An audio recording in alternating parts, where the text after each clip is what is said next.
Looking after your health today gives you a better hope for tomorrow. Good evening and welcome. This is Face the Nation. Our topic of discussion today is battling COVID-19. Joining us this evening on the show are Professor Untitled, former president of the Sri Lanka Medical Association, as well as the Secretary General of the Asia Pacific Academic Consortium for Public Health. Also joining us tonight on the show is Dr. Rajiv De Silva, spokesperson of the Association of Medical Specialists, and also joining us this evening on Face the Nation tonight is Dr. Anwar Hamdani, Chief Coordinator of COVID-19 at the Ministry of Health, as well as the Director of Medical Technology Services. Let's start off tonight's show with Dr. Rajiv De Silva, spokesperson of the Association of Medical Specialists. Now, Dr. De Silva, when we speak about COVID-19, we're now talking about the Omicron variant. There's a notion in the general public that Omicron variant is a lesser devil than the Delta variant that was experienced a few months ago rapidly across Sri Lanka. How far is this notion true? Well, if you look at the Omicron variant, the initial one, which now we can call as BA1, is certainly less dangerous than Delta. Right? The reason was that this particular variant multiplies in the respiratory tract and not in the alveoli, the air spaces of the lung. It doesn't multiply there mainly. So therefore, you can get infection and inflammation of the bronchi, the airways, but not pneumonia. It's much less. Now, there is a new variant called BA2, which is probably from the same Omicron, the parent strain. There is one study from Japan which says that it is more transmissible, about 30% more transmissible, and in animal studies it can affect the lung as well. Now, that has not been corroborated, that has not been peer-reviewed, that particular paper.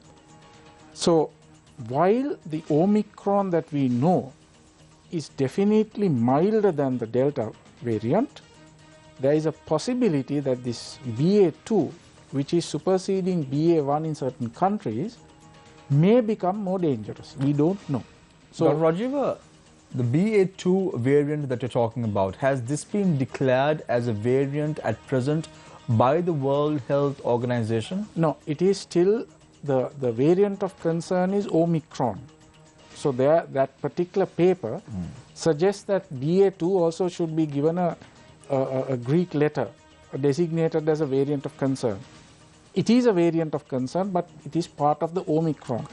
Does that mean, Dr. Rajiva, that we can assume that Omicron BA2 can be as lethal as Delta going forward?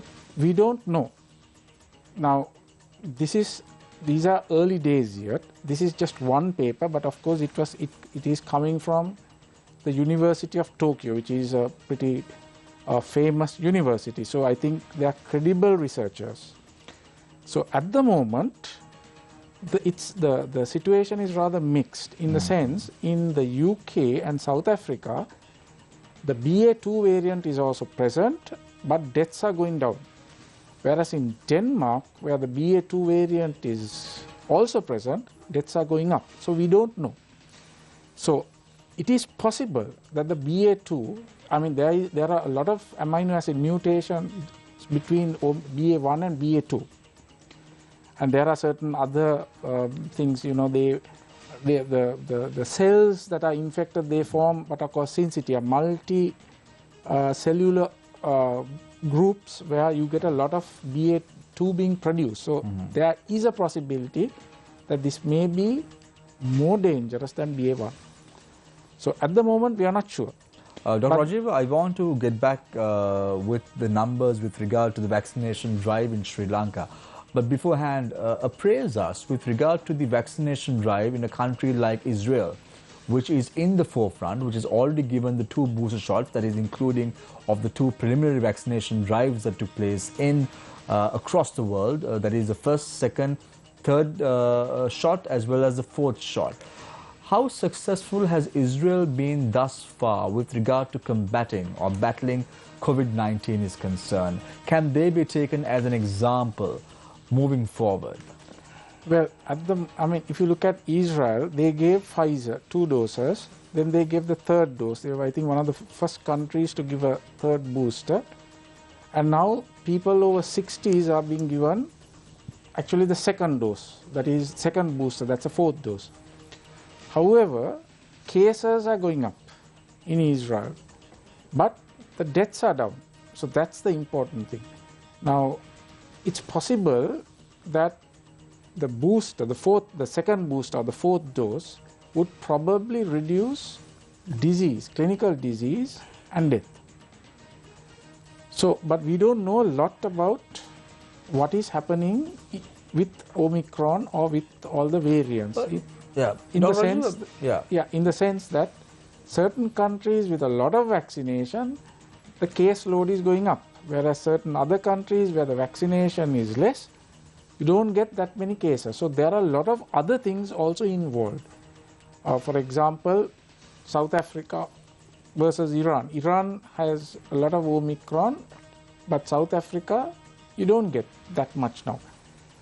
So basically, there is a genetic part to play, and certain of the vaccines that we have been given in the past, like BCG, maybe, or the infections that we have faced in the past may also change the way a particular country deals with Omicron or with the coronavirus. So there are a lot of things we don't know. Dr. Rajiv, going forward, what is the alternative? Does that mean that we have to live with the vaccination provided by the major players right now in the market, like Pfizer or AstraZeneca or Johnson & Johnson or Sinopharm or Sinovac? Or must we rely on these booster shots going forward, or must there be a new vaccination that comes to play to combat all these problems? Don't you think the attention should be focused on something like this, and that is the need of the hour? Yeah, can I explain about the vaccines? Yeah. So basically, the vaccines and infections, they activate the immune system in two ways. They produce antibodies and they produce what are called T cells.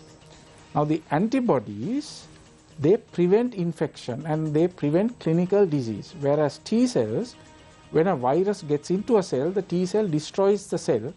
So with T cells, you do not get severe disease or you don't die.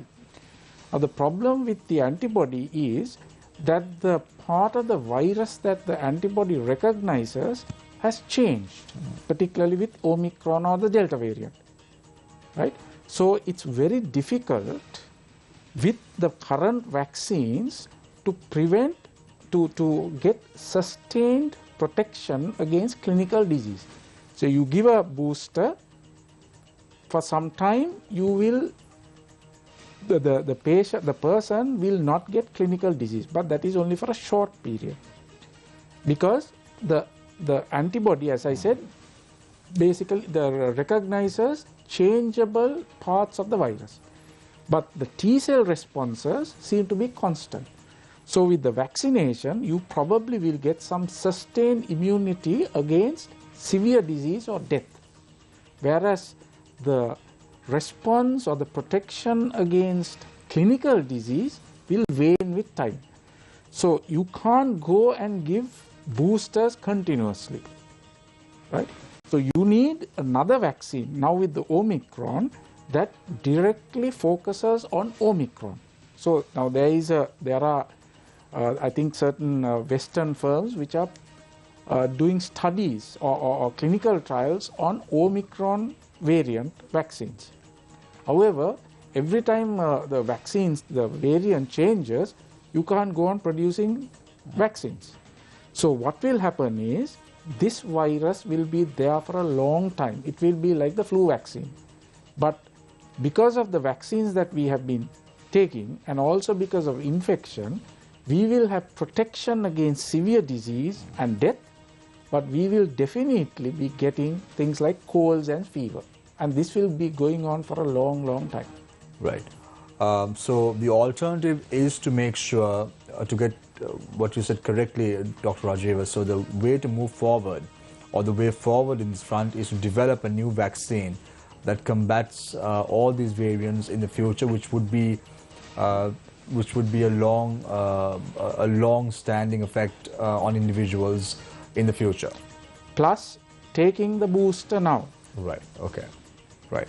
Thank you very much, Dr. Rajiv De Silva, spokesperson of the Association of Medical Specialists. I now move my attention to Dr.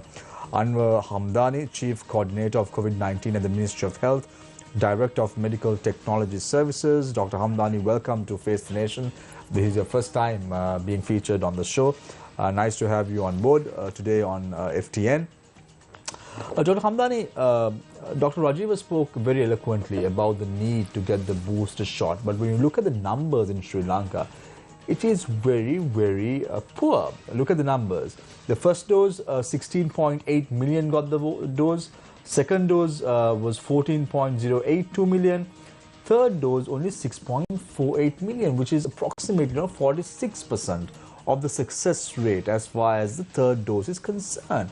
Now, if the third dose is supposed to bring down the number of fatalities in the future, reduce severe disease and death, as Dr. Rajiva did mention before, why is it that people are shying away from taking the third shot? Exactly. A very good inceptive note, Shamir. So let me start with a graph of it. So if we can get a close-up. Yes, we can see that, the doctor. Yes. Yeah. Okay.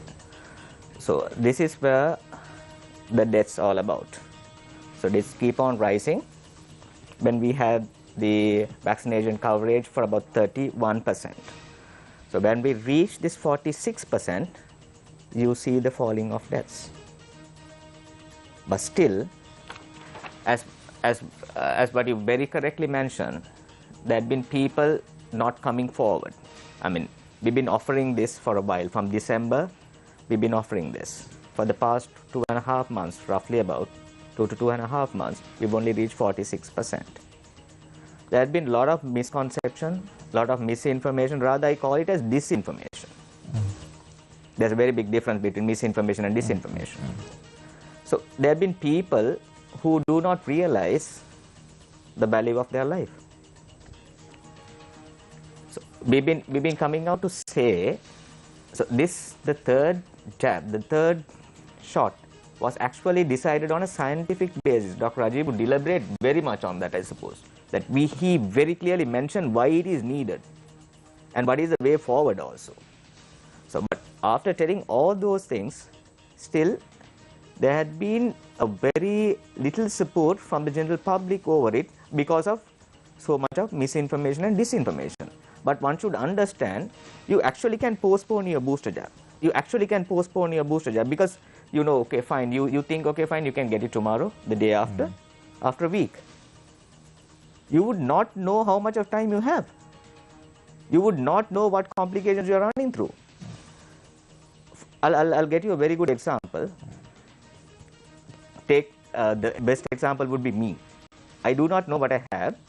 I have a flu. I go and get myself tested. Fine, I'm tested positive. Within the factor of getting tested positive, I tend to do my other test. Then only I realize I have, so much of other comorbid diseases such as diabetes or hypertension, etc., etc., where I do not know anything about it. So I have not got my jab. So I run through this phase and I fall into trouble. Without knowingly, you fall into trouble. But what we know is the fact of the matter, we have provided the public with the necessary vaccines, and centers are open, island-wide, and we even gone into an extent of, providing mobile services, which hardly other countries do. So even gone into that extent because we know, we have experienced this, Shamir. Like, take it on the first phase, take it on the second phase, the third phase. The third phase, the health system was challenged. We went into a crisis. Health system was challenged. It was overwhelmed. And the health workers were overwhelmed actually with work, because everything has a capacity of it. Take a country, take an individual, take an institution which has a capacity. When the capacity is challenged, it shakes a bit. So, Dr. Hamdan, you speak about misinformation that is going across the board. If you look at the social media today, there are many information saying if you take the third boost shot, you may fall into trouble, you may not be able to have kids in the future. A lot of misinformation that is running across the board. But what is the responsibility of a government in a situation like that?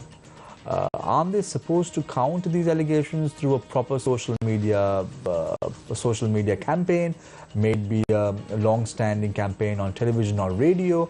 Isn't this the way forward to counter and battle it out as far as this is concerned, or probably even make it mandatory for individuals to go out? If not having a third boost shot, they can't even go out. Now, that is a system that is being adopted in a country like Dubai as well through an app. But in Sri Lanka, we are far from it. Shamir, see, it's an individual right. Let me put it in this way. To take the jab or not is an individual's right. So you can decide on your life. You can decide on your life course. You can decide on your risk course. But you have no rights to put the other people into risk. As a responsible citizen, as a responsible individual, you should hold your rights properly while maintaining other people's freedom, other people's liberty, not alarming or harming them. Yeah, let's forget about responsibility of individuals, Dr. Hamdani, because if you look at the political hierarchy in Sri Lanka, it's absolutely pointless talking about responsibility, because even the political hierarchy in the country are not taking responsibility for their actions in today's day and age. But how do you boil this down to the public, for the public to know? Now, I will tell you a classic example. Individuals in the recent past who probably got the flu may have thought that they are not infected with COVID-19, but they have just got the cough and the flu or whatever which was spreading at that time in Sri Lanka. And as a result of that, they go out. They're up and about. They don't even stay in quarantine for 7 or 10 days. They go through that period and then they go out and, probably infect someone else. What is the danger that people pose to the society at large if they do not get the third vaccination shot? Exactly, Shamir. Like, see, in the past few weeks, we were running up with a flu, general flu. But, so, as what you said, people might think, okay, fine, we have a flu and they might be, carrying out their normal day-to-day events. But it may be COVID. It may be. It may be. Unless you're tested positive, one can argue over the matter, telling that, no, I was not tested positive, so I'm just normal with it. But you run through a couple of days, you know it for a fact that what are the difficulties you're just facing, your body is facing all about. So, no, but Dr. So why don't we just get a mild cold or mild flu? Fine, still. So you would know it is COVID. Okay, fine. Let me take it on another day, on a normal scenario where this COVID is not in the picture. Fine, you take it as a mild viral flu and you carry on your duties and take medicines and go away. But now, as of now, we are facing a global pandemic situation. This is not a normal situation we are facing around. So it has not gone off, like what Dr. Rajiv very well said. This has not been eliminated from the world yet.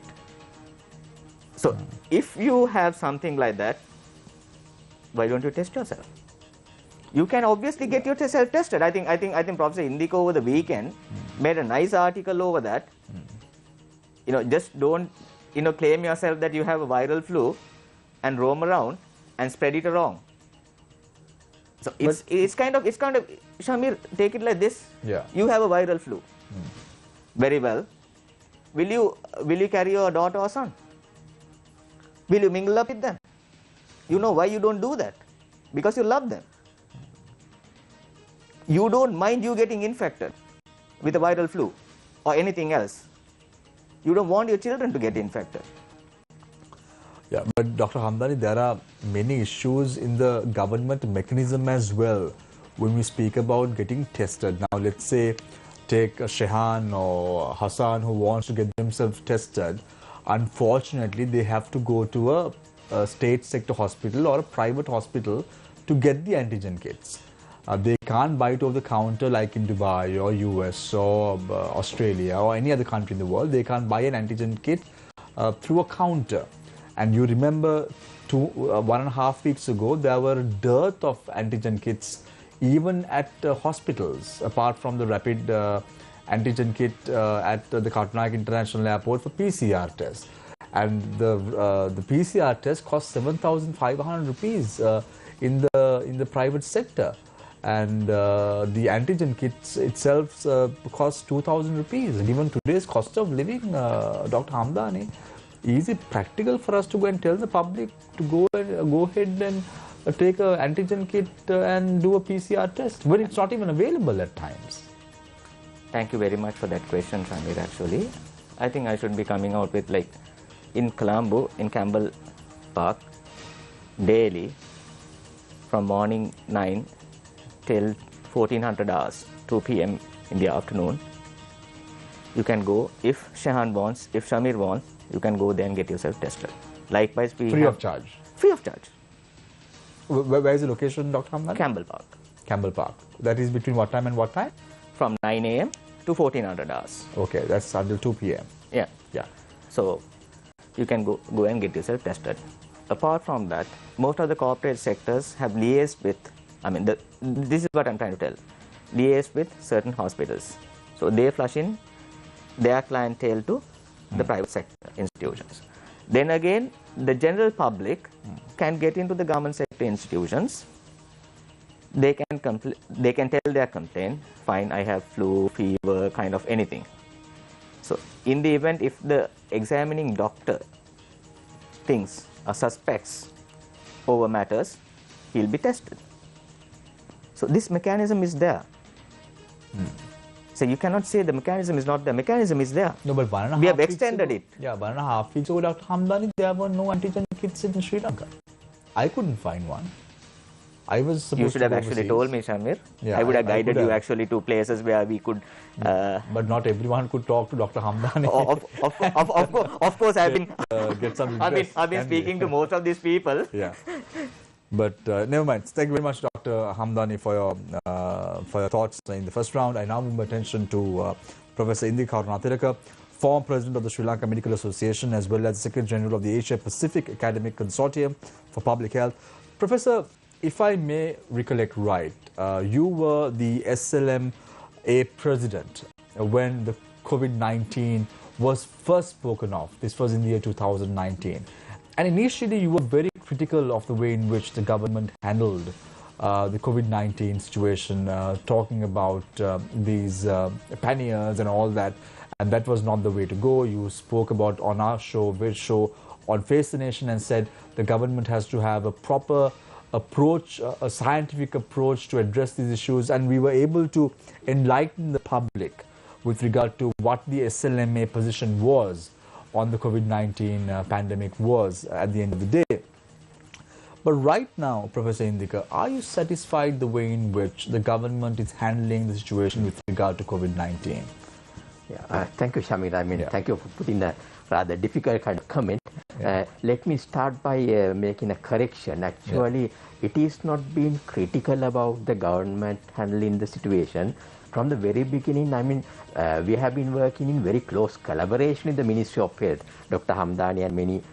That was actually our policy, the Sri Lanka Medical Association, working in very close collaboration with the Ministry of Health. That has been our policy, and providing them the support and whenever necessary the guidance. That has been the way that we have been working.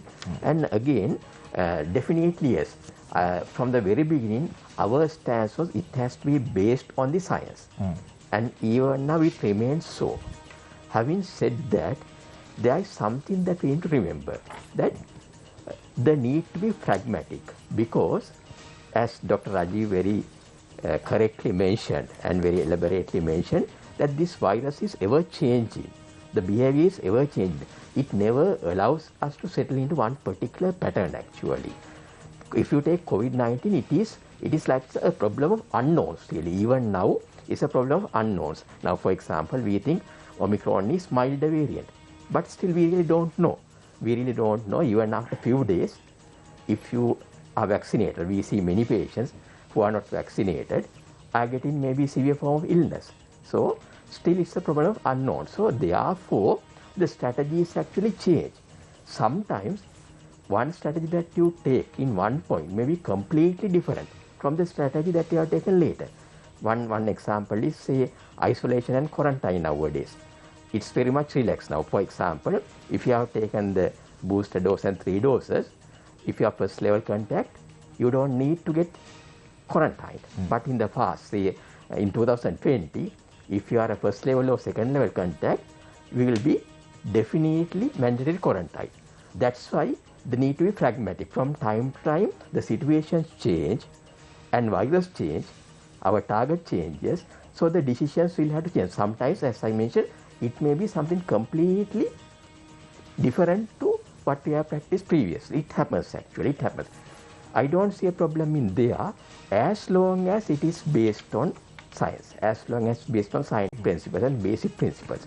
However, having said that, misinformation and pseudosciences is something definitely. For example, there are certain remedies that have been promoted every time.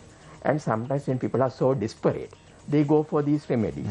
But actually, what we experience is for most people, even now, the SLMA 247 that we are conducting, the patient helpline, which has helped about 70,000 patients since August, what we have noticed is, for many, if you follow the basic measures like staying at home, taking a good rest, good nutrition, and good hydration, and maybe symptomatic management, you'll be fine.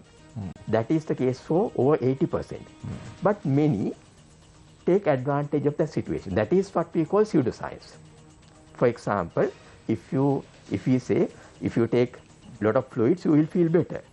But at the same time, if someone says, if you take this preparation or whatever, you will get cured, that is pseudoscience. So we have to based on science. Right. So, but the principles are the same. Professor Karanthiraka, I just want to drag your attention to a statement that was made by the Minister of Health at one point, now the Minister of Media.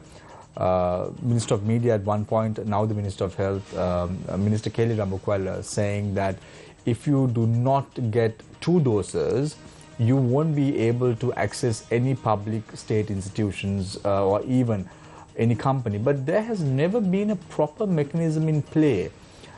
Take me for an example, or take Shehan for an example, or take Hassan for an example. None of us are being checked whether we have got 2 doses when we enter a restaurant, when we enter a state institution, or even a bank for that matter.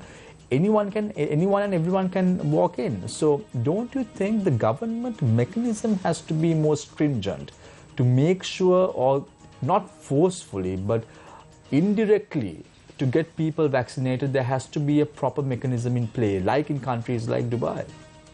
Yeah, again, I suppose you have to follow multiple strategies because this is a new situation, fairly new situation, just over 2 years. So the mechanism that we are thinking about, they too are actually evolving. The mechanism that we want to develop, they are evolving. Not only evolving, sometimes we have to change the strategies as the virus changes. The goalpost for the target changes all the time. Therefore, I think going for one mechanism is not going to work. One single mechanism is not going to work. You have to go for multiple mechanisms. So, like making the vaccines available, then maybe social media, like we have mentioned, and giving them the correct information, and tackling means all these are important. So, having said that, I think this kind of carrot and stick approach is also important, because certainly we are not going to have a perfect mechanism, because it's always something that is evolving and changing. Professor Karanthiraka, a very quick question before I open the floor for questions from our journalists. So 6.4 million people have taken the 3rd dose already. That means individuals who love themselves. Don't you think the government should roll out a 4th booster shot, at least for the 6.4 million people who are very concerned about their health? Okay, a good question. But again, I think priorities should be priorities. So what the data, what the research worldwide shows us, or what the experience in Sri Lanka shows us is, those who have taken the third dose or the booster, they are the ones who basically face this situation. Even if they get the infection, they basically get a very mild infection, and they don't get, many of them don't get complications. So currently, I mean, all of us have noted that the third dose coverage is still not adequate, just over 40%. So I think our first target should be getting there first, because it is not a matter of but one if the person government being is not safe. going to force this on people, if the government is not going to force this on people, how can you expect the numbers to rise to the 46% mark, which have not got vaccinated yet? Yeah. You have to go for multiple strategies. It's not, I mean, that's why the both like approaches, what? Like yeah, what? like the social media marketing and giving the correct information and even legislation. I think we have to go for, some time ago we were not thinking about legislations like the compulsory, like vaccination. But now even those approaches, it has to be a multiple approach to make sure that we are getting into Right. that adequate level. If someone needs to get the fourth booster shot, which target audience should the government focus on? I'm taking again Dubai as an example, because I was in the country just a couple of days ago, and those who have got the Sinopharm vaccine 2 doses are being encouraged to take the fourth booster shot as well. So in Sri Lanka also, the rollout mainly was Sinopharm. If that case be the scenario, Professor Karunatilaka, don't you think the fourth booster shot at least should be administered to those who have got the Sinopharm vaccine, at least as a preliminary step forward? Okay, yeah. I think again the priority should be to make sure that the booster, at least the first booster, to be given those who have taken Sinopharm. That should be the step one. But having said that, yes, if there is a step, I don't think that official decision has been taken. In that case, for who are at risk, like the elderly who have taken Sinopharm 2 doses, they may be the target population probably. I think Dr. Rajiv is in a better position to explain that. Right. Yes. Right. Thank you very much, the three gentlemen, for your insights in the first round. I open the floor for questions from our journalists. On to my immediate right is Hassan Shazuli, and on to my immediate left is Shehan Ranadunga, who's putting up a good show every night to make sure that we have some good guests on Face the Nation every night. Thank you very much, Shehan, for that. Azra has wiped her hands off completely and washed her hands off completely and given the responsibility to Shehan right now. So today our focus is, with regard to our topic, battling COVID-19, is to ensure that you know the importance at home with regard to getting the booster shot, as well as ensuring what sort of precautionary measures you have to undergo in the event you get a flu, you get a cough, you get a cold, or any symptoms related to COVID-19.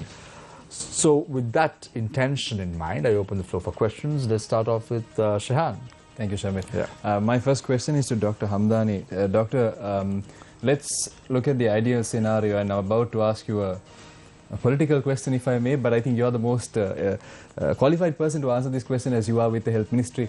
It's a simple question, and it's very much in line with what's going on in the country right now. Let's consider ideal scenario. The whole country, all those who need to get themselves vaccinated, I'm talking about the booster, steps out and gets their jabs during the course of this week. We're talking about around 14 million people. First of all, are there enough booster jabs available, Doctor? Of course, yes. Right. Answer is very bold and prudent. Of course, yes. Now, my second question is, it's kind of taking off what Shamir said earlier. Doctor, when we were kids, our parents always encouraged us to eat your vegetables, take your greens. You know, they educate you, telling you the benefits of taking these things. Now, it's no secret that the public are aware that taking the booster is good for them, and yet it doesn't seem to be motivating them to go out there and get their booster jabs. So now we know that previously people stepped out and got the first dose, the second dose, a large majority did, and I feel that it was fear that motivated people to step out and get their vaccines, but it doesn't seem to be working anymore. So once again, do you think that perhaps the Health Ministry needs to do something more proactive to motivate people to step out and get their booster jabs. If I might just add one example, South Africa, I think it was today or yesterday, have tweaked their vaccination program slightly, where they've encouraged people to get their vaccinations as early as 3 months after a certain dose, as opposed to previously it was 6 months. So it seems to have had an effect on the public and their response. What do you have to say about this, Doctor? Of course, yes.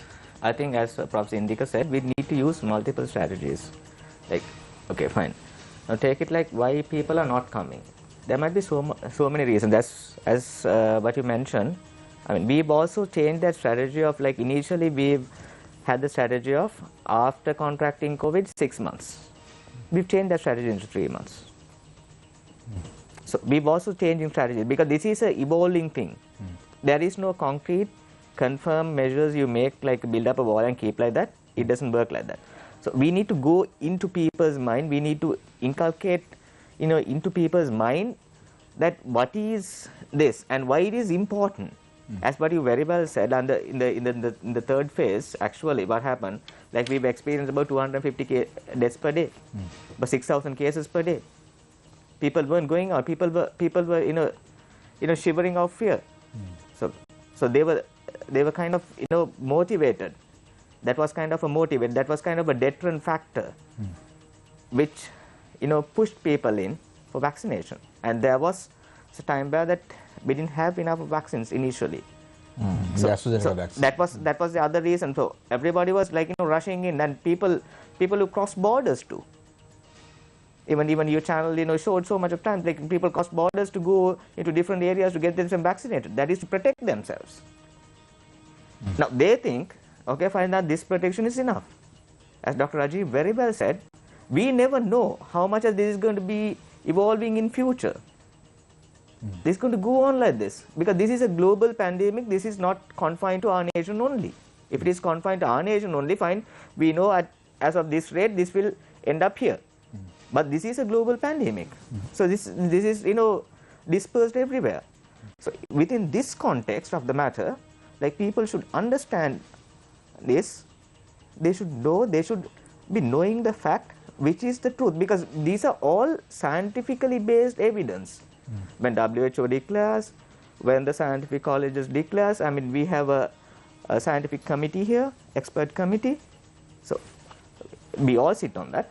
So we declare on the basis of what is best to the people. Yeah, but Dr. Hamdani, the point is, if there is a mechanism that has been rolled out by the government to ensure that individuals who are not vaccinated with the 3 doses cannot enter public places, or they have to produce their vaccination card if they have to enter public places. It could be through an app, because today's technology has elevated us to a different pedestal altogether.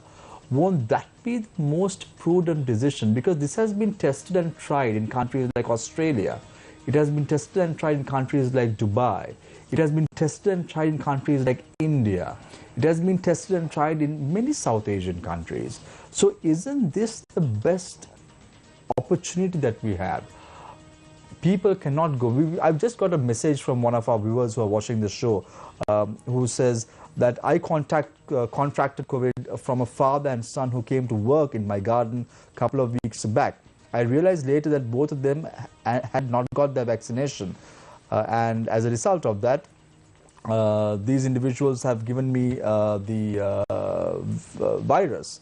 The father and son go from home to home, place to place, cleaning gardens, and the daughter works in a gym. Isn't this a health hazard? So you can address these problems. Of course. These are little problems. You don't have to think, have different strategies or different alignments or different health goals.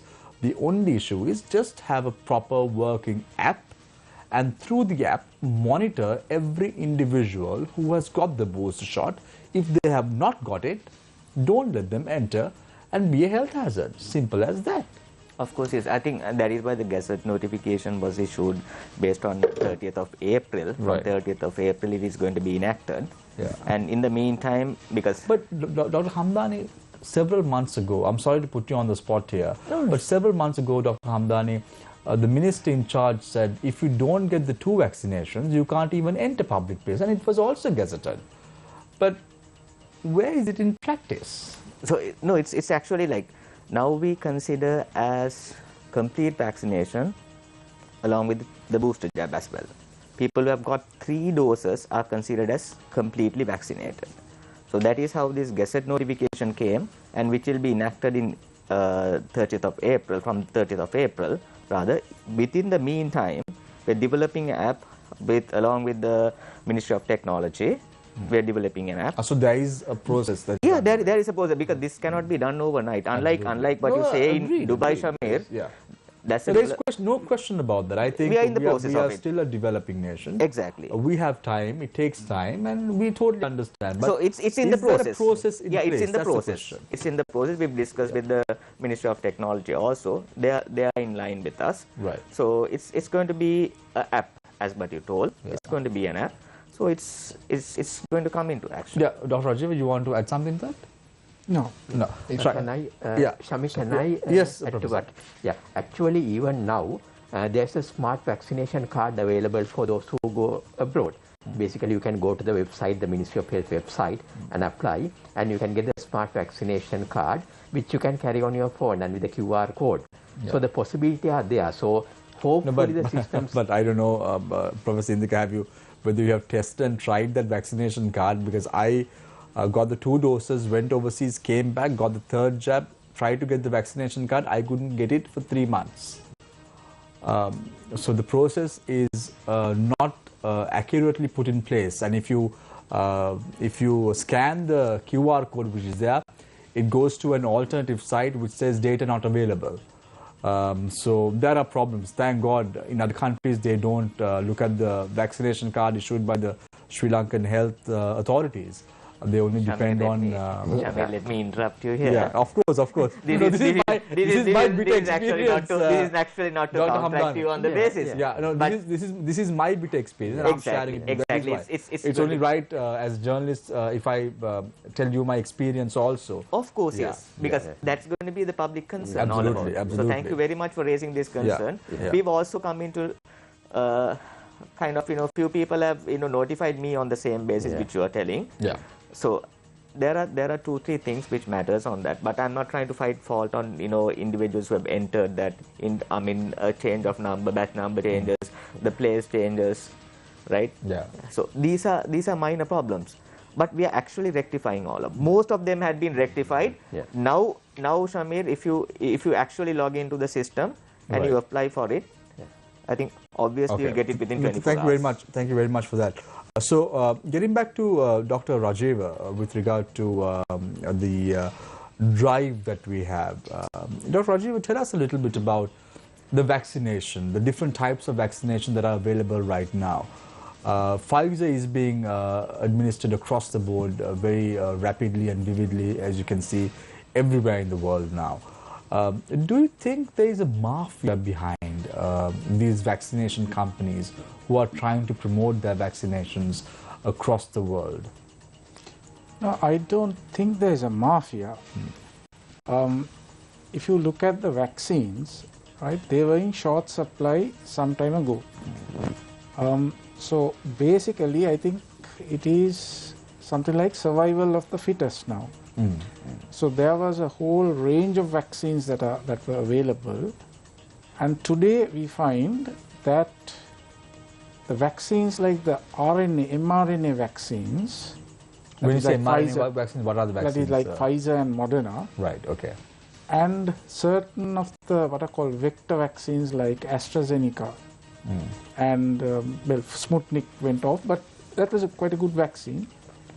They are more efficient in producing a immunity against the virus compared to, let's say, the inactivated vaccines. Why aren't we talking about the Sputnik virus anymore? What's the reason? Because I think they had a problem in producing the second, it was 2 doses. You had the adeno 5 and the adeno 26. Right. So you give the adeno 26 first and the adeno 5 second.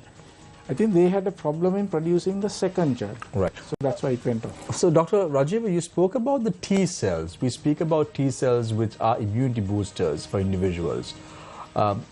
Can an individual go to a private hospital and get their immunity tested and ensure that they are being properly vaccinated and their immunity is good enough to fight the COVID-19 virus? Yeah. Now, what is available in the private sector and in most countries, except in the research setting, is Right. looking at antibodies. Right. Right? So now the antibodies that most commercial companies have are the antibodies against the original virus, the Wuhan strain. And there are antibodies maybe against the Delta variant. Now, it's a bit technical. Is it okay my telling technical things? No problem, Dr. Yeah, Rajiv. so when you talk about antibodies, Right. there are some good antibodies, that is what are called the neutralizing antibodies. So what the antibody does, or what you want the antibody to do, is to prevent the virus from getting into the cell, because the virus needs the cell to multiply. If it doesn't get inside the cell, it doesn't cause problems, except of course being shed. So an antibody does, what the antibody does is prevent this, and these are called neutralizing antibodies. So to look at protection, you have to have a test kit that recognizes neutralizing antibodies. Now, unfortunately, most of the kits that are available don't look at neutralizing antibodies. They look at all the antibodies. Some of those antibodies are not relevant when it comes to protection. That is the problem. So just because you have antibodies does not mean that you are protected. Right. To be actually protected, if you can show this is an Omicron, you have neutralizing antibodies against Omicron, then you know, okay, you may be protected. Of course, we don't know the actual level of protection, what is called correlates. But such a kit is not available. Dr. Rajiv, now in our opening remarks, we were talking about examples like Israel, which is promoting the booster vaccine among its citizens. There is a popular conception or misconception. I would like you to clarify that as well. Because in Sri Lanka, we had the Sinopharm vaccine, which was given as the first 2 doses, and then the government began administering Pfizer as the 3rd dose. Whereas in Israel, we had 3 doses of Pfizer given throughout. Now, here in this country, there is a concern that we took 2 doses of Sinopharm, which has a much lesser efficacy compared to Pfizer. So what is the point of obtaining the booster jab? That seems to be the thought process behind those, some of the people who don't want to obtain the booster vaccine. What do you have to say regarding that? Can you clarify that first? Yeah, now if you look at these vaccines, you take something like the measles virus, which is just one particular virus, right? It doesn't change. 1 dose or maybe 2 doses will probably give you almost lifetime protection. When it comes to the COVID, the SARS-CoV virus, no vaccine gives long-term protection. So after some time, the protection wanes. So the waning of protection is more with the inactivated vaccines, that is Sinopharm and Sinovac, compared to the Pfizer and the AstraZeneca. So whatever the vaccine, Sinopharm or AstraZeneca or Pfizer, you will need a boost. That is absolutely necessary. Do you feel a second booster is necessary, doctor? It's like this. There are people who cannot produce antibodies or even T cells. So particularly people with cancers, who are on immunosuppressives, who have genetic immune deficiencies and so on. I would think, now we are doing a study with Professor Malavige, where we are looking at patients with genetic immune deficiencies. And we are looking at the T cell responses and the B cell responses and the memory. And we find that 2 doses, they have not produced a good antibody response. So now we are looking after the 3rd dose to see whether they have a response. I'm sure they will not have. Such people will definitely need a fourth dose. But Dr. Rajiv, now I was reading quite a bit on how booster vaccines work, and I came across this study by the European Medical Agency, which is a recognized health body. In one of their research, they point out that the fourth booster shot may not be effective because we are burdening our immune system with immunization. That is their argument, and they say that it may not prove to be effective as it seems to be. Can you shed some light on that? Yeah, now first of all, I think we need to get our terms correct. There is no third booster or fourth booster. That is the first booster and the second booster. So you have what is called a primary vaccination. So that is for generally immunocompetent people, 2 doses. That's a priming dose. And then you have the first booster and the second booster. Now, people who have not produced a good immune response with 2 doses, they should be given a third dose. And that is not called a booster, that is the primary schedule. So for example, in the UK, people with certain diseases, they are given 3 doses. And then a 4th dose, which is actually the booster, is recommended 3 months after the 3rd dose. That is the first booster, right? So that is people who do not have a very good immune system. Now in Israel, they have given the 4th dose to people over 60. Now there are 2 studies. One is a clinical trial in Israel where they have given people over 18 years 4th dose, that is the second booster. And they have found that the efficacy of the 4th dose compared to the 3rd dose is 30% more. In other words, there's a 30% improvement in vaccine efficacy. So the 4th dose has worked against clinical disease, 40% against severe disease. Whereas when you look at the population study, people over 60 who are given the 4th dose, there is a study which shows, that is not a clinical trial, they have looked at the infection rate. There's the improvement or the protection against clinical disease is twice that of people who have got only 3 doses. And protection against severe disease is 4 times that of people who have got 3 doses. So that is, in Israel, there is at least a short-term protection with the 4th dose.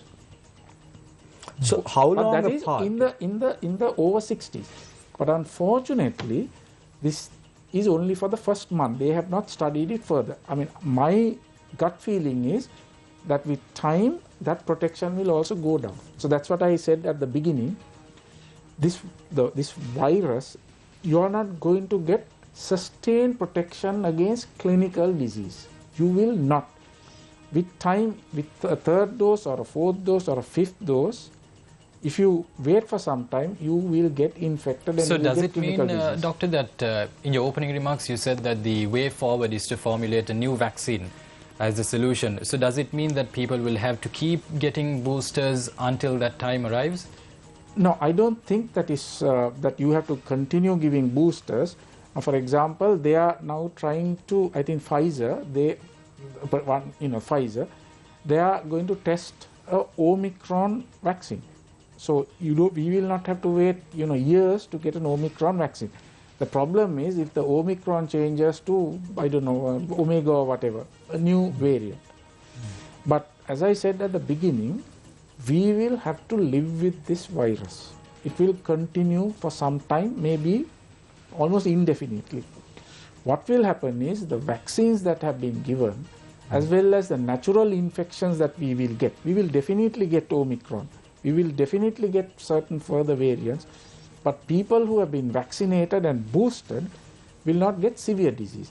And when you get more and more infections, there will come a time when we are protected long term against severe disease, but we might get a breakthrough infection, a cold or whatever. So in countries like like a flu, normal Dr. cold. Dr. Rajiv, in countries like the UK, it's not mandatory to wear the face mask. But in countries like in the subcontinent, you see that it has been made mandatory to wear face mask. How effective are this face mask mechanism in battling COVID-19? Definitely, face masks are essential. Now you can see all three of us are wearing face masks. That means that we are concerned about spreading the virus and also concerned about getting infected. I hope you are not representative of the normal population. Right. Because you all are not wearing masks. Yeah. No, Certainly, all of us should wear masks, particularly when you are with people that you don't live with, right? Say, of course, in the house, in your own house, you should not be you don't have to wear masks. But otherwise, I think all of us should wear masks. And the important thing is this, I think what is forgotten is that even if you give a booster, it doesn't mean that you do not transmit the virus. Remember that. You may have 3 boosters, or you may have 3 doses, you may have the 4th dose, but still you can transmit the virus. Yeah. So you have to wear the mask. Yeah. So Professor Indika, talking about the masks and the need of the hour is to make sure that we follow the health guidelines given by the Public Health Bureau, Promotion Bureau of Sri Lanka. That is to wash your hands, maintain social distancing, and also to wear face masks. We see a lot of activity right now. In Colombo, if you go to, I was passing by the Vihara Mahadevi Park yesterday, and I saw so many people forgetting social distancing, but wearing face masks, of course, playing at the Vihara Mahadevi Park, and there was no one to police them, to say that they have to maintain social distancing or they have to maintain the mask that they have removed. And none of that is being taken center stage right now as we speak. So if that case be the scenario, can we ever see an end to this, even in Sri Lanka for that matter?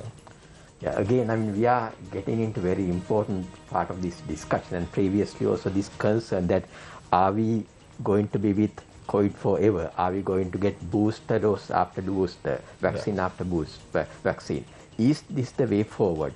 Probably, I think the solution lies in gaining the control, because as Dr. Rajiv very correctly mentioned, that we are going to live with COVID for some time.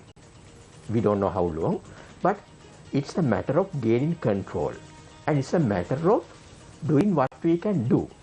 So I think that could be the way forward, because there is no way that we can stop this virus mutating and having more variants, and probably sometimes more virulent variant at that we cannot control. But there are things that we can, or within our hands. So it's for me, living with COVID or new normal means doing what we can within our control. So what are those things? What we can do to prevent the spread? What we can do to prevent the spread or getting the infection? And what we can do to prevent complications if we get the disease?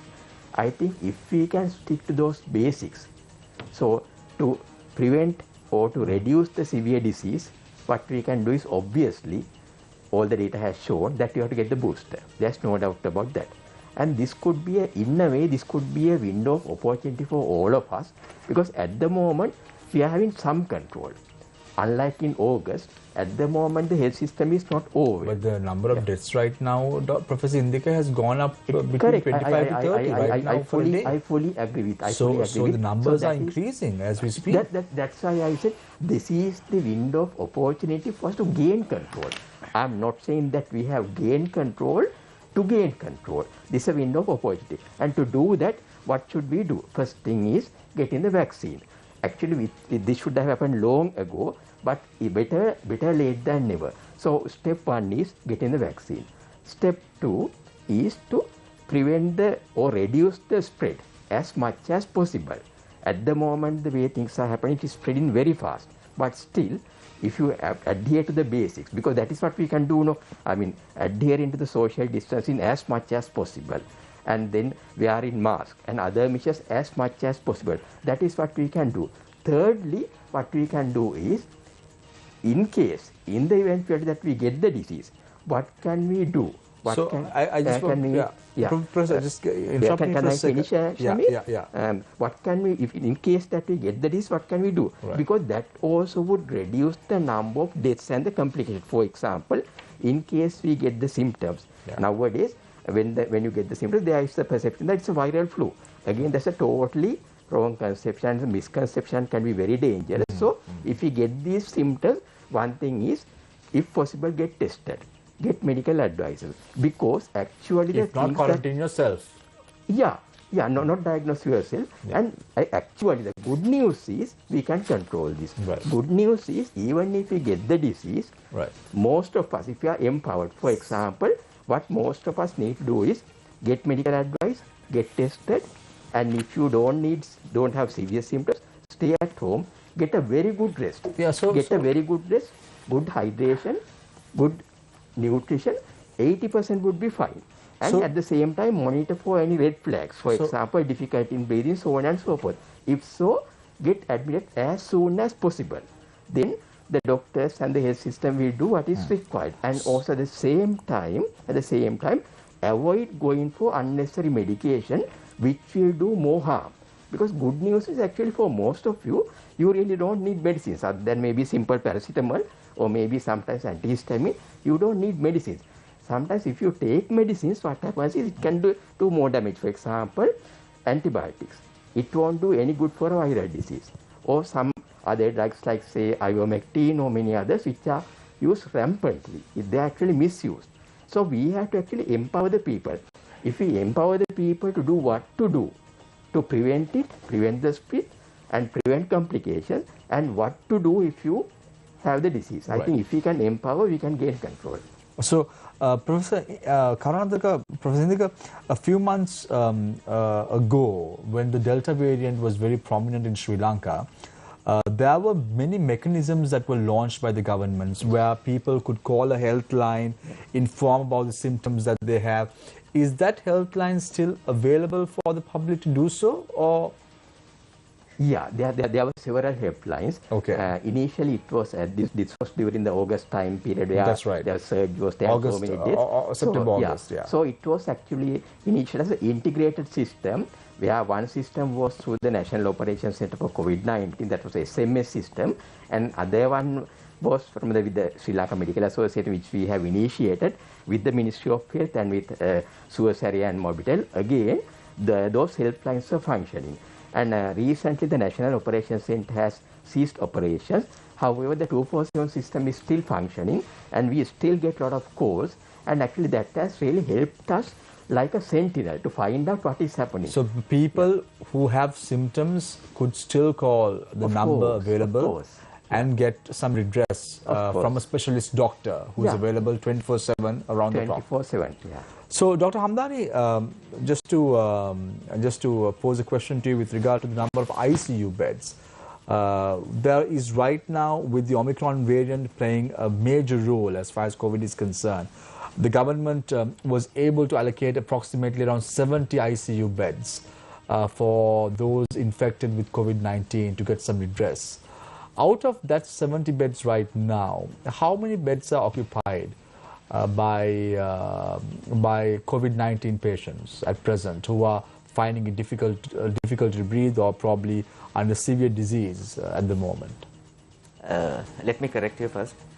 As of now, as of this hour, we are actually currently functioning about 84 ICU 84 beds. Okay. Out of because that, in September last year, the number stood at 70. Yeah. Yes, 73 are filled. Right. Okay. But now, how many beds are occupied at the moment? 73 are filled by now. 73 are filled. Now, there was a time where we faced the third phase of the COVID. Right. We actually got that ICU capacity into 202.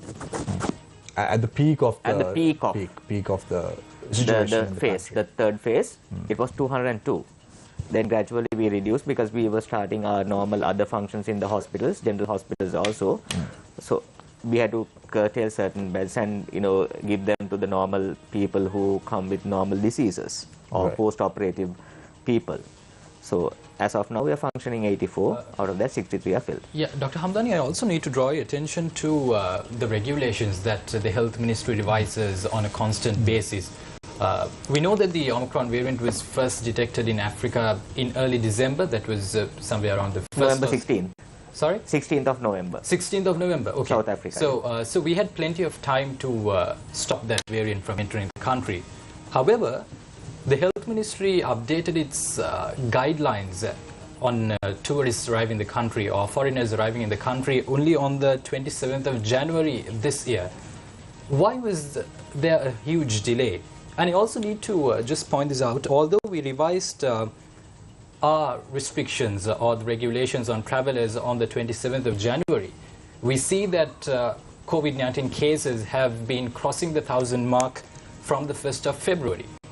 Does it mean that, doesn't it sort of imply that these regulations have failed and we could have prevented this variant from entering the country? It's like this. So this is a global pandemic situation. We are not an alienated country that living outside this globe. Even if you put any amount of protection, still it will come in. But do you think so that... we had taken enough of measures to contain and control it. So you see there have been cases, 18 million cases been reported on a single day around the globe.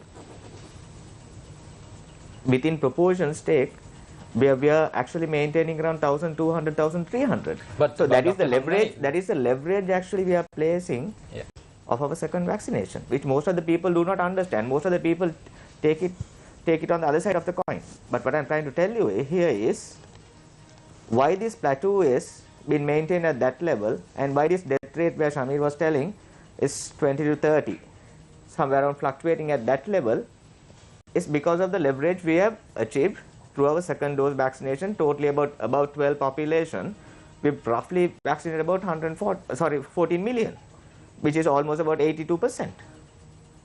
Dr. Hamdani, let's leave but the first booster shot, Dr. Hamdani, is only 46%, right?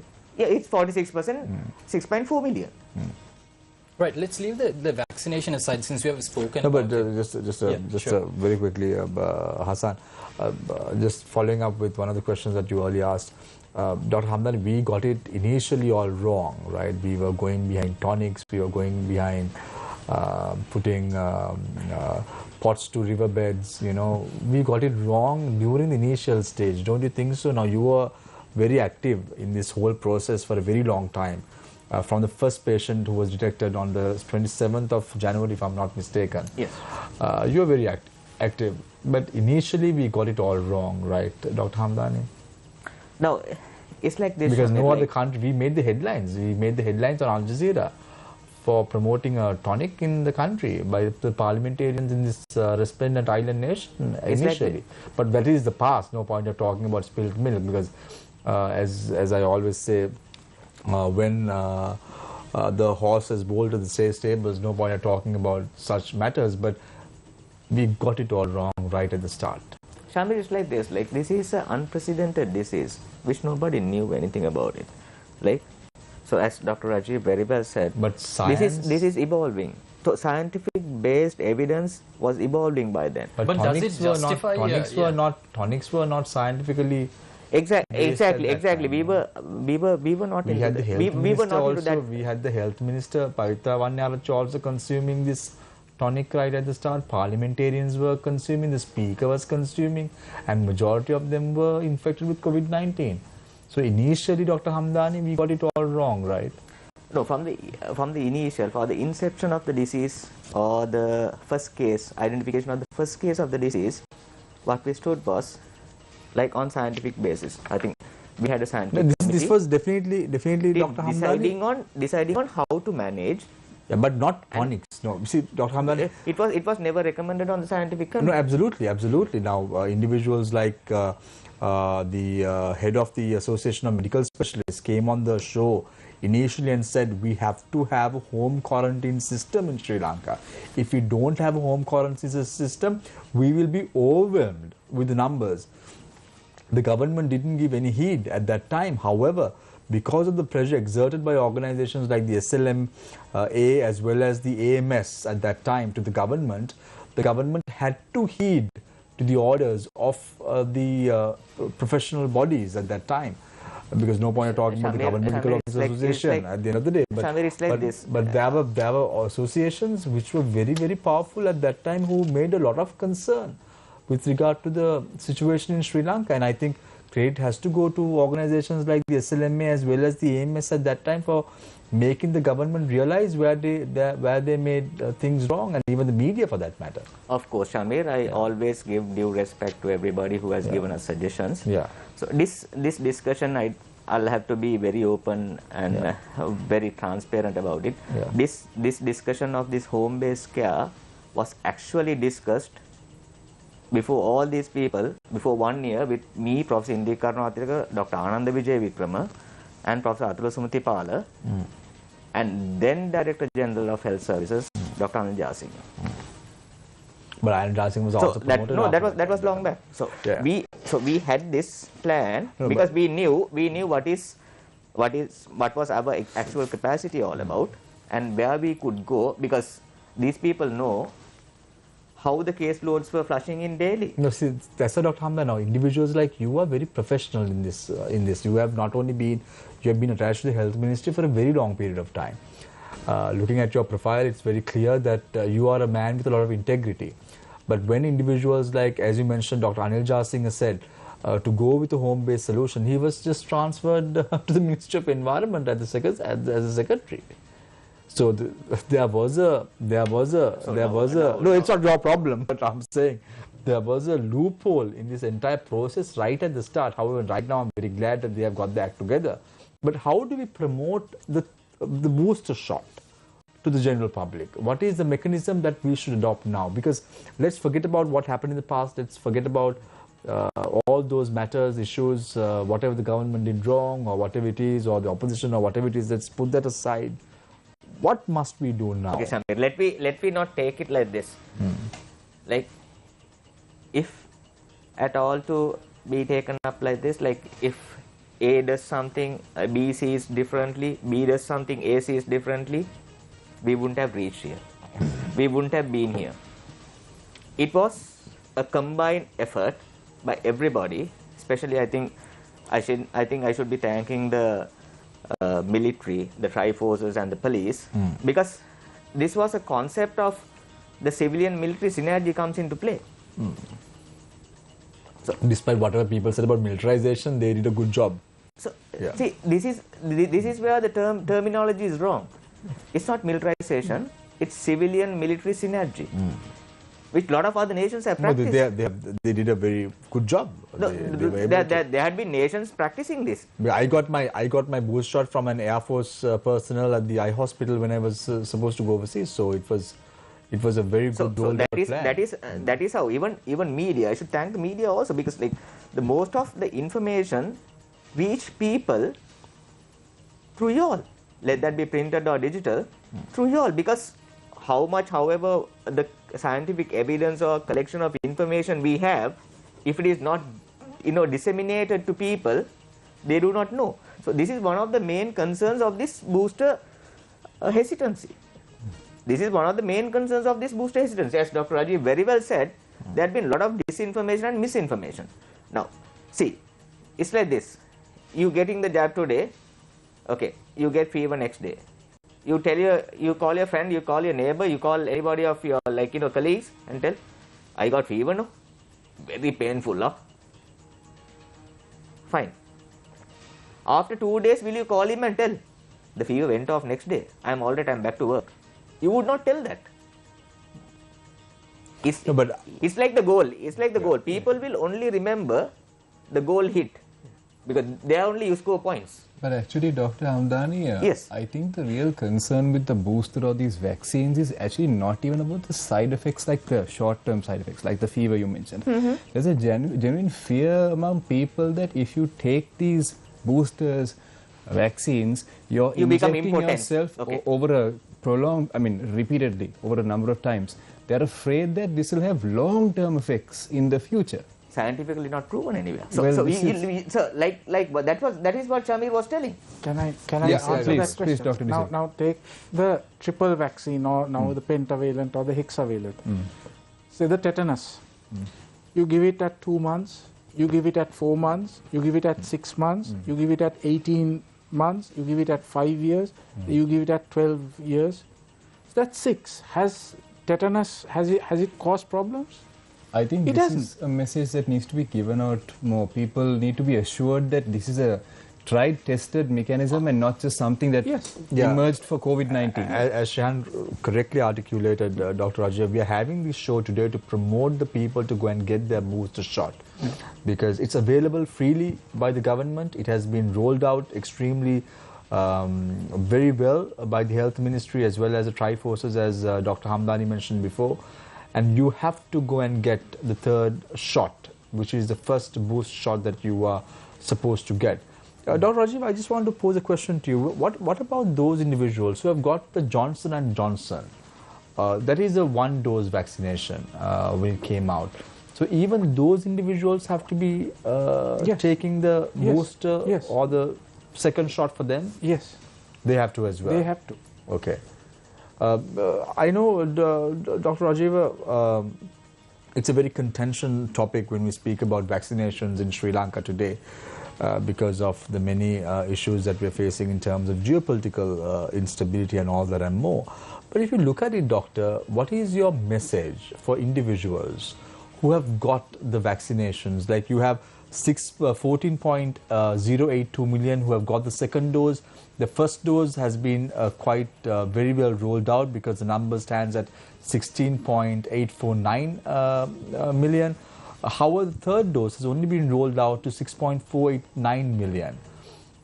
Why must the people go and take the booster shot at least now, this very moment? The reason is, there are many reasons. One is Omicron is spreading.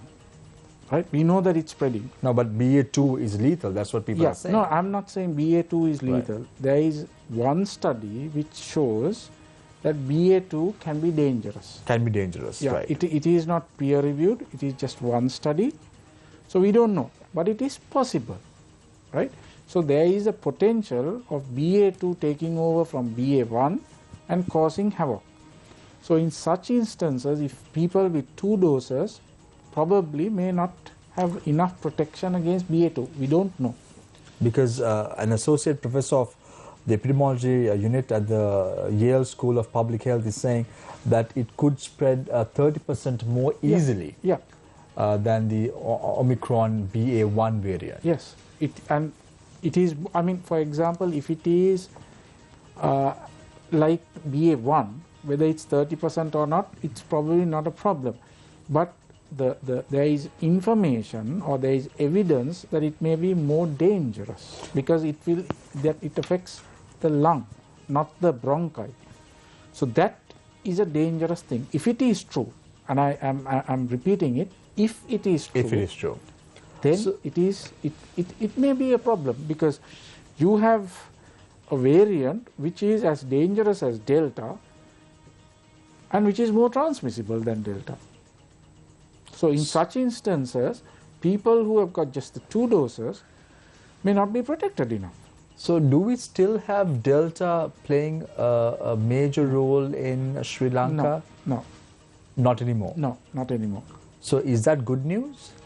Well, if it is BA1, which is less dangerous than Delta, then it is good news. But still, for all, people have to get their booster shot. Definitely. Because irrespective of whether it's Delta or Omicron or whatever it is. One is BA2, potential for damage. It may be another variant. We don't know. So the problem is we are not fully protected with 2 doses. So, Professor Karunatilaka, I happened to visit down south several weeks ago, and there was so many tourists in down south who have come on leisure to Sri Lanka, and that's also important because at the end of the day, the Sri Lankan economy has to boost. We are right now in dire straits in terms of finding US dollars, exchange rates, so on and so forth. So it's good news. But the flip side of it is most of these tourists who come to Sri Lanka are not wearing their masks. Why is that? Yeah, I mean, again, there are situations that cannot be completely controlled. So again, it becomes a matter of basically adhering to the principles as much as possible. Now, previously there was a very interesting discussion that was going on. Let me get back to that a little bit first, because what we had with Dr. Yes, of Hamdani course, regarding the science, pseudoscience, and the government, so on and so forth. Let me start on that first, because then I can get into your question. It was very interesting. Now, one thing we have to remember is actually this science regarding COVID is something that's evolving. The practices are evolving. So, for example, when we had the first seminar regarding COVID-19 at the national level in January 2020, none of us knew much about this. Later, knowledge has been evolving. You could remember sometimes in the first initial phase, patients were kept in the hospital for months and months till the PCR gets negative. Now we know it's pointless. Now we know within 10 days or so, sometimes even less, the patient ceased to be infectious. So there is no need to do PCR. They can be discharged, and majority can be basically managed at home. Now we know that if you rest very well during the initial phase, if you are fully vaccinated, good hydration, your outcome is very good. Those things are actually evolving. So the science in COVID has been evolving.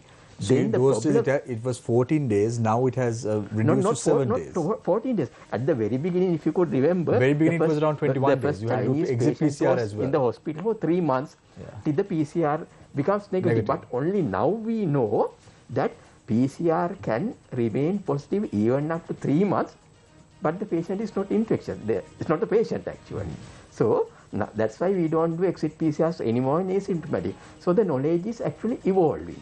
Every day the knowledge is evolving. That is where, when the knowledge is evolving, it may be rather slow to get into all the sections in the country or in the world.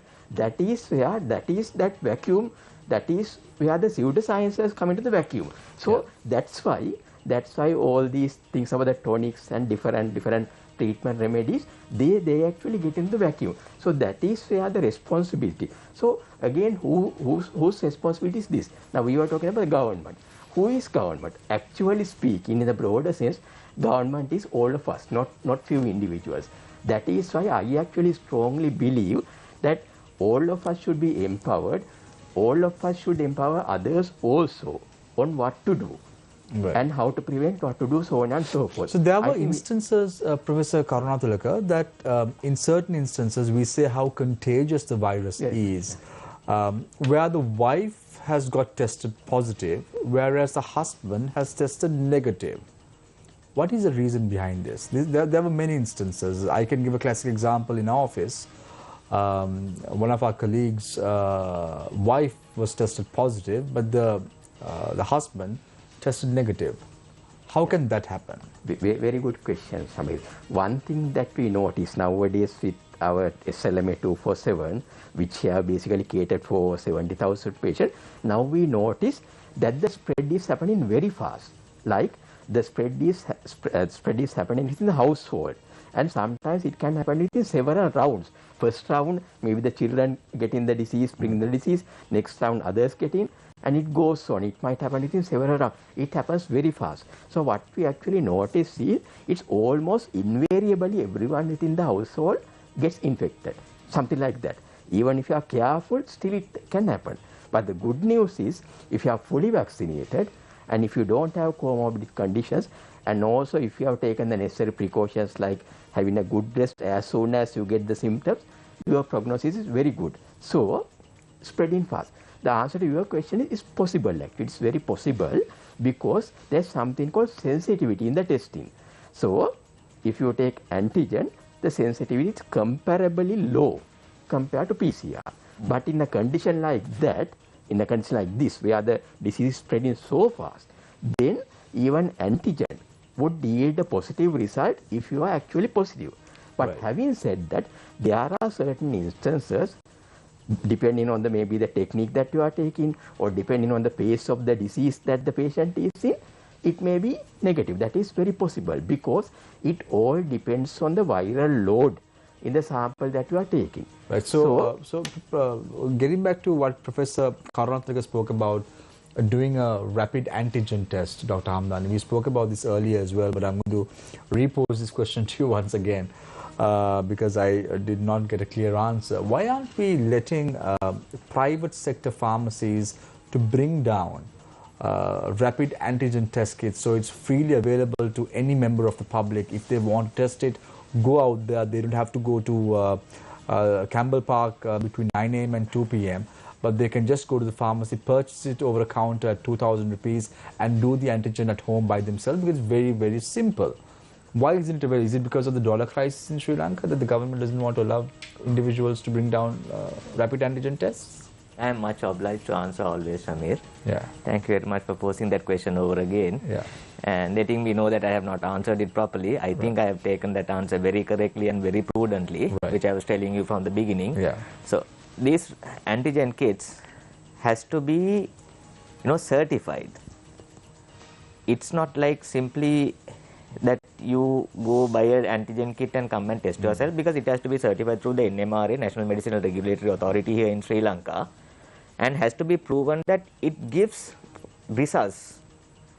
I mean, you can produce, you can have any amount of antigen kits. If you go into any of the world market, you can have antigen kits for about $2 also, right?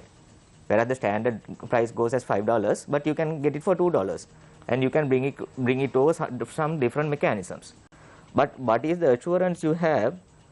Testing through that will give prudent results. That is why this is one of the reasons. Yeah. The secondly, people should know how to test themselves, right? False positivity, false negativity, both will be dangerous. You are giving false assurance to people. Can you assure that? Imagine you testing yourself, Shamir, right? And you just put it halfway through, get it done. Okay, I'm negative. Still you have fever. Still you have headache. Still you have backache. Still you have running nose. Still you come to work. Whom are you cheating? Dr. Hamdani, I think this is actually the responsibility comes into action is here. So few things we'll have to ground it before we allow them. Yeah, because the Sri Lankan health regulatory framework through the NMRA is very stringent. You can't bring down medicine or medical equipment for the whim and fancy of any pharmacy or any private sector company. It has to go through a proper through a proper channel. Yeah. So when that channel is available in Sri Lanka, my question to you was, is it because of the dollar crisis we are not letting? No. Because there was a problem with medicine available at several hospitals also not having ample medicine because of the dollar shortage in Sri Lanka. No, there are certain orders been because when you're a journalist, you start thinking, is it why? Because of course, yes, Shamir. That's the way you should be thinking. Also, I mean, you should be one of the reasons for not having.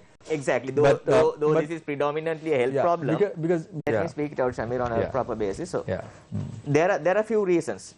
This is one of the reasons because whatever said and done, there is an NMRA already. So NMRA approval has to be granted. Number one. Secondly, the people has to be trained, or people should know how to do it properly.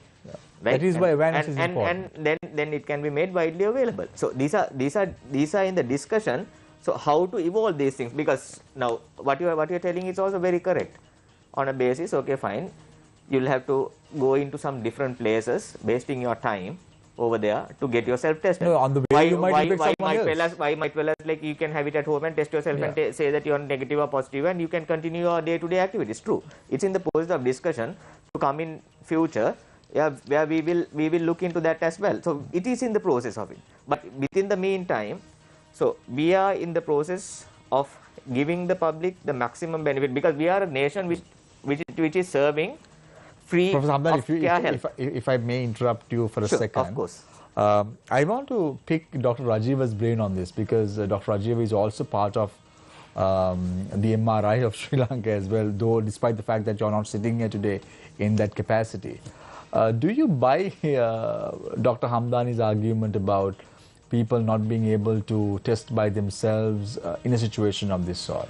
I want to pick your brains on this, because I strongly believe at least the fraternity in Colombo who goes out, they have the levels of literacy to test themselves, at least in the urban areas of Colombo. I am of that view, but I don't know the panelists' opinion on this. I just want to pick your brains on this. Well, I have been, tested many times, 5-6 times. Is it antigen or PCRs? Antigen once, PCR a number of times. Sure. And there were 1 or 2 occasions when I thought the person who was doing the testing was an archaeologist, because he was excavating my my nose and probably was going towards the brain. Right, okay. Now the question is, I don't know whether that is necessary, but if I was going to do that, probably I wouldn't go to that extent, because it's painful. So I don't know, doing antigen testing on yourself, whether it would be as effective or as sensitive as someone else with experience doing it. So it's quite possible. I'm not saying that I totally agree with Dr. Hamdani, but probably you will not get ideal results if you're doing it yourself. Right. Okay. So I'm not sure about that. Yeah. So Dr. Hamdani, getting back into what Dr. Rajiva said with regard to the excavations that are taking place. So I want to give a classic example. I'm very scared of needles. I have a phobia for needles as well as these PCR tests or antigen kits. But when I did my PCR at the Dubai airport, I didn't even feel it. I was okay to do another PCR test. It was well done. If it was not that expensive. No, it was expensive at the. That's what I'm telling you. You would have been probably doing another PCR if it was not expensive. But no, getting back into the question. So, the Sri Lankans, are they well trained to do these PCR? Because people have a fear. I don't want to do a PCR because it may hurt me. Of course, you can ask Dr. Rajiv also that. I mean, we have trained swabbers initially. These swabbers are experienced people. We have trained them from the initial phase. But actually, Dr. Hamdani, if you look at it, these PCRs don't hurt at all. If you want to get yourself tested, of course, it's like a mosquito just biting you. That's about it. Not even that. Yeah. So that's what I was saying. Yeah. You have to be trained. There are people who sort of like archaeologists, whereas others are, it's not painful at all. Painful at all. So yes. I don't. So basically, the people who are doing self-swabbing should be trained. So how do you train them? Yeah. So there are practical difficulties. Yeah. No, understood. So it is not that like the government doesn't want to give or government doesn't want to make it available. It's not that. So I mean, so if I had to run through, it should be sustainable. It's not just opening it up and then shutting it off. So that is what we're making through things. If I may, sorry, yes, Professor, you have something you'd like to say? Okay, just to add to what Dr. Hamdani was telling about, and now, Shamir, your question about why antigen was not made available at free use at the pharmacies. Is it due to the dollar crisis or whatever? Actually, now, I think 3 of us are involved in that committee which has taken the decision to permit antigen use in Sri Lanka. That was in 2020, I think around September. October, when the second crisis started with the yeah. So at that time it was decided with very, very carefully selected indications, because at that time the situation was different. Everyone was admitted to the care facilities. Therefore, it didn't make a difference. Then the reason antigen was used for very carefully used indications, for example, to find out the infectivity and how it is spreading, and not really to diagnose. At that time, the diagnostic test was PCR. Antigen, there were very clear indications. However, the community used by everyone was not one of those, because at that time management was hospital based. And similarly, the other concern regarding the false negatives was there, because that would have basically self-defeated, allowing that for the overall use by anyone, free use by anyone, would have been self-defeating during that time period because the management strategies are different. And right now, in this current situation, where majority of patients are managed at home, at the same time the dengue possibility and also the influenza possibility is also there. Whatever, regardless of the antigen positive or negative, if you have symptoms, what you will be doing will not change. So, Professor, what is the right time to do a rapid antigen, and what is the right time to do a PCR? Yeah.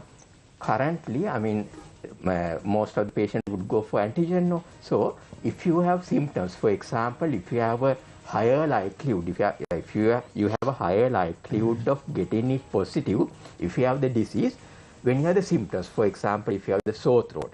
Now, currently, the current variant, most of the patients actually present with upper respiratory tract like symptoms, like severe sore throat and maybe rhinorrhea, sneezing, mainly sore throat. So, like again, Dr. Rajiv also very clearly mentioned. So, the right time is when you get the symptoms for the antigen. But for PCR, from the exposure, one thing is, if you have got the symptoms, you can do a PCR. Otherwise, if you are asymptomatic, after getting exposed, because there's an incubation period, no, generally the incubation period is around 5 to 6 days. So that would be the right time to get PCR done if you don't have the symptoms. So what is the rapid PCR all about that they do at the airport, and they give the results in 40 minutes? Yeah, I'm not really aware of the process. Dr. Hamdani, would you like to comment on? Because when you go to countries, you can, there are two private hospitals, and they do a rapid PCR and they give the results in 40 minutes. What is that all about? Certain countries or certain airlines, they actually require that. Even if you have done a PCR before 48 hours, they would rather require rapid PCR at the time of entry to the airport. So this is where another mechanism where this there are two places where they do that rapid PCR testing. So it's only on the requirement basis. Yeah, but what is the science behind that? It's the same. The cycles are run very rapidly, and the results have been delivered in a short run cycles. I think Dr. Rajiv knows it's a very short run cycles. You don't run it for a long time. Dr. Hamdani, just since we're talking about PCR and antigen tests, I just want to tweak this topic a little bit on the same lines. Okay. Now, recently the Health Ministry published a guideline on conducting PCR tests on the deceased. They said that it was not mandatory to perform PCR tests as a post-mortem exam. The circular mentioned that, however, these PCR tests can be conducted at the discretion of the judicial medical officer. Would you be able to tell us on what grounds can the judicial medical officer confirm that a PCR test has to be conducted on the body of a deceased person? Thank you very much for that interesting question. So it's like this. We take a person who had died at home. On a normal day-to-day scenario, what happens is you call a doctor close by to certify the death. Then you inform the coroner. Right? Then a death certificate is issued and normal burial process runs. Through this circular, the same thing happens. It's if somebody has died at home, I'm very clearly reiterating it. If somebody has died at home, the person, you can get the bodies certified through a qualified doctor telling that the person has died. They inform the coroner, get the death certificate, do the rituals.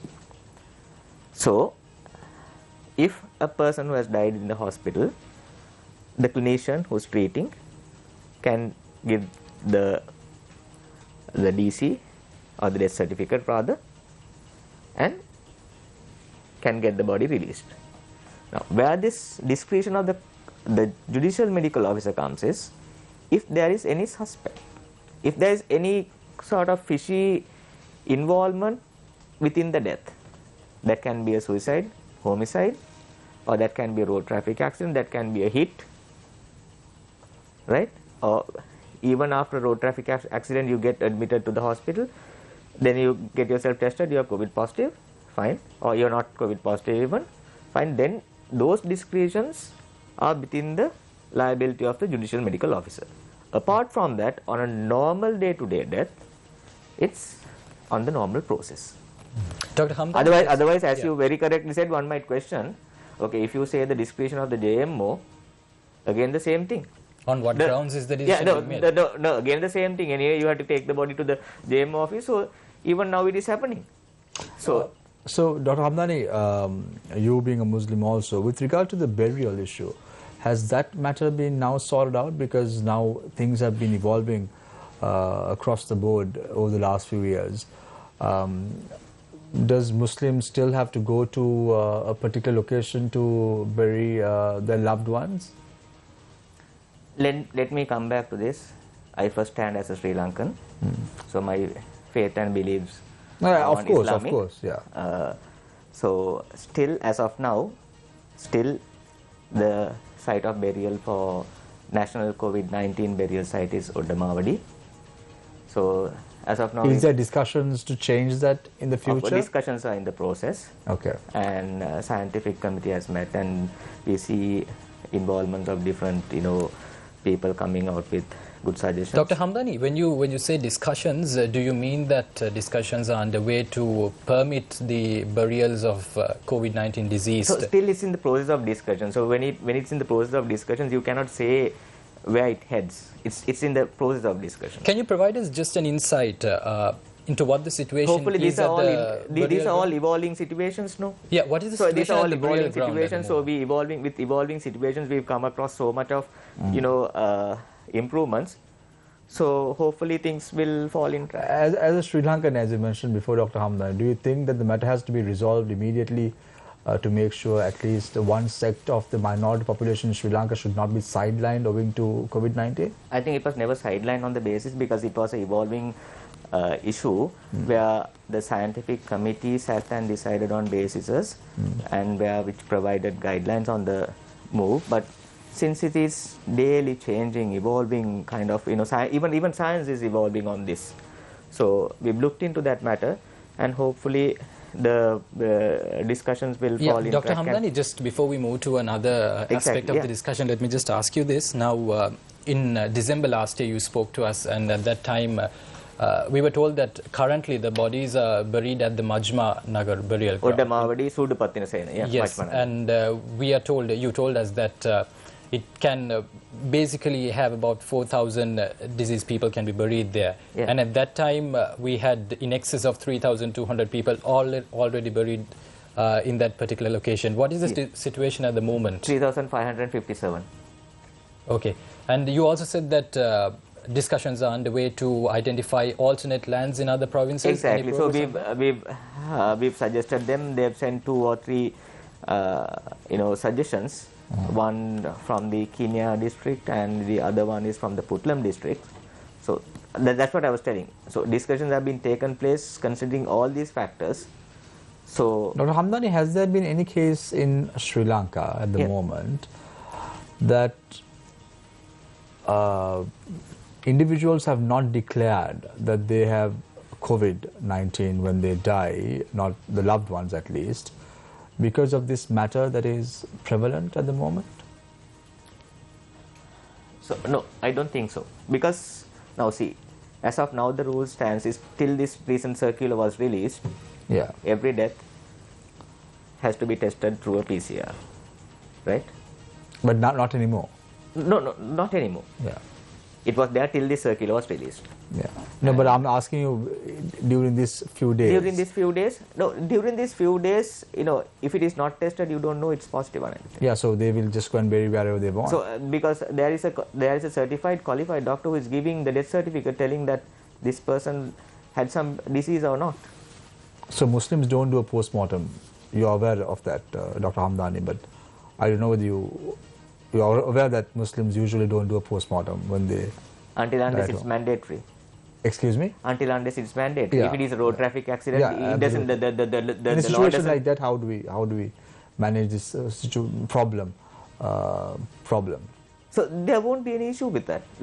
So you don't need to go into a post-mortem on this. So the PCR test. So let me be very simply explaining you this. What you are asking, after the circular was released. Yeah. Was there any Was instances there any in instances where people had been tested positive and who had been hiding this? Hiding this, and who have been buried as a result of that in a normal burial ground which is allocated for Muslims? Exactly. Once a person is dead, the doctor has to certify that, no, Shamir. So if the person dies at home, there should be a qualified doctor certifies that the person had died As a result of a heart attack or whatever, right? Then he has to inform the coroner. So that person cannot be a person who had been tested positive and isolated at home. If that is so, that is a COVID death. But then again, doctor, there are now asymptomatic cases also. Right? Asymptomatic Did you get me, cases. Shamir, on that? Yeah, no, I totally understand. Yeah. For the benefit of the people who are watching the show tonight, Exactly. Dr. Hamdani. Yeah. So what about asymptomatic patients, as So Hassan whether you are mentioned? asymptomatic or you're symptomatic, you are a COVID positive patient. No? Now, how would you know? If you're asymptomatic, you would know. If you've not done the rapid antigen test or PCR, you would know whether you're COVID positive or not. Then until unless you are tested, there is no mechanism of finding out. No. So then again, there is a possibility that a COVID-19 deceased Yeah. may be buried in No, other You no, can't parts of say the a COVID-19 deceased because if A you're person- not, okay, let's if put you're it not this way. tested, Yeah. you're not proven as COVID-19. Okay, but anyway, let's go out from the discussion because it's important to talk about. Yes, of course. Yeah, I have a question from Yes, one of sure, our sure. viewers. So, Dr. Rajiv, we have a question from one of our viewers. The question is, my husband is a cancer patient, and we have to go to meet the doctor almost every week. But before going to the ward, we have to do a rapid antigen test, and this is totally understandable, and there is no question about that. My husband, who isolates himself at home because his immunity level is very low, is exposed to so many people at the place where the rapid antigen test is done. Does that pose a risk to my husband or those people who are around him? Well, if he wears a mask Okay. and takes all the precautions, then probably the chance of him contracting the disease is minimal. However, if, for example, there are other people around with their masks off while the antigen test is being done, then probably there is a risk. So, I mean, you can never say zero, because our cousin of mine, who's a surgeon, he is probably the most careful person I know when it comes to COVID. I mean, basically, I think he uses a spacesuit. I mean, almost a spacesuit. Almost a spacesuit. Yeah, but he got COVID. So how he got it, we don't know. So you can never say, you cannot say 100%. You can't give a 100% guarantee. Yeah, the social stigma, Professor Indika. Initially, it was very vivid.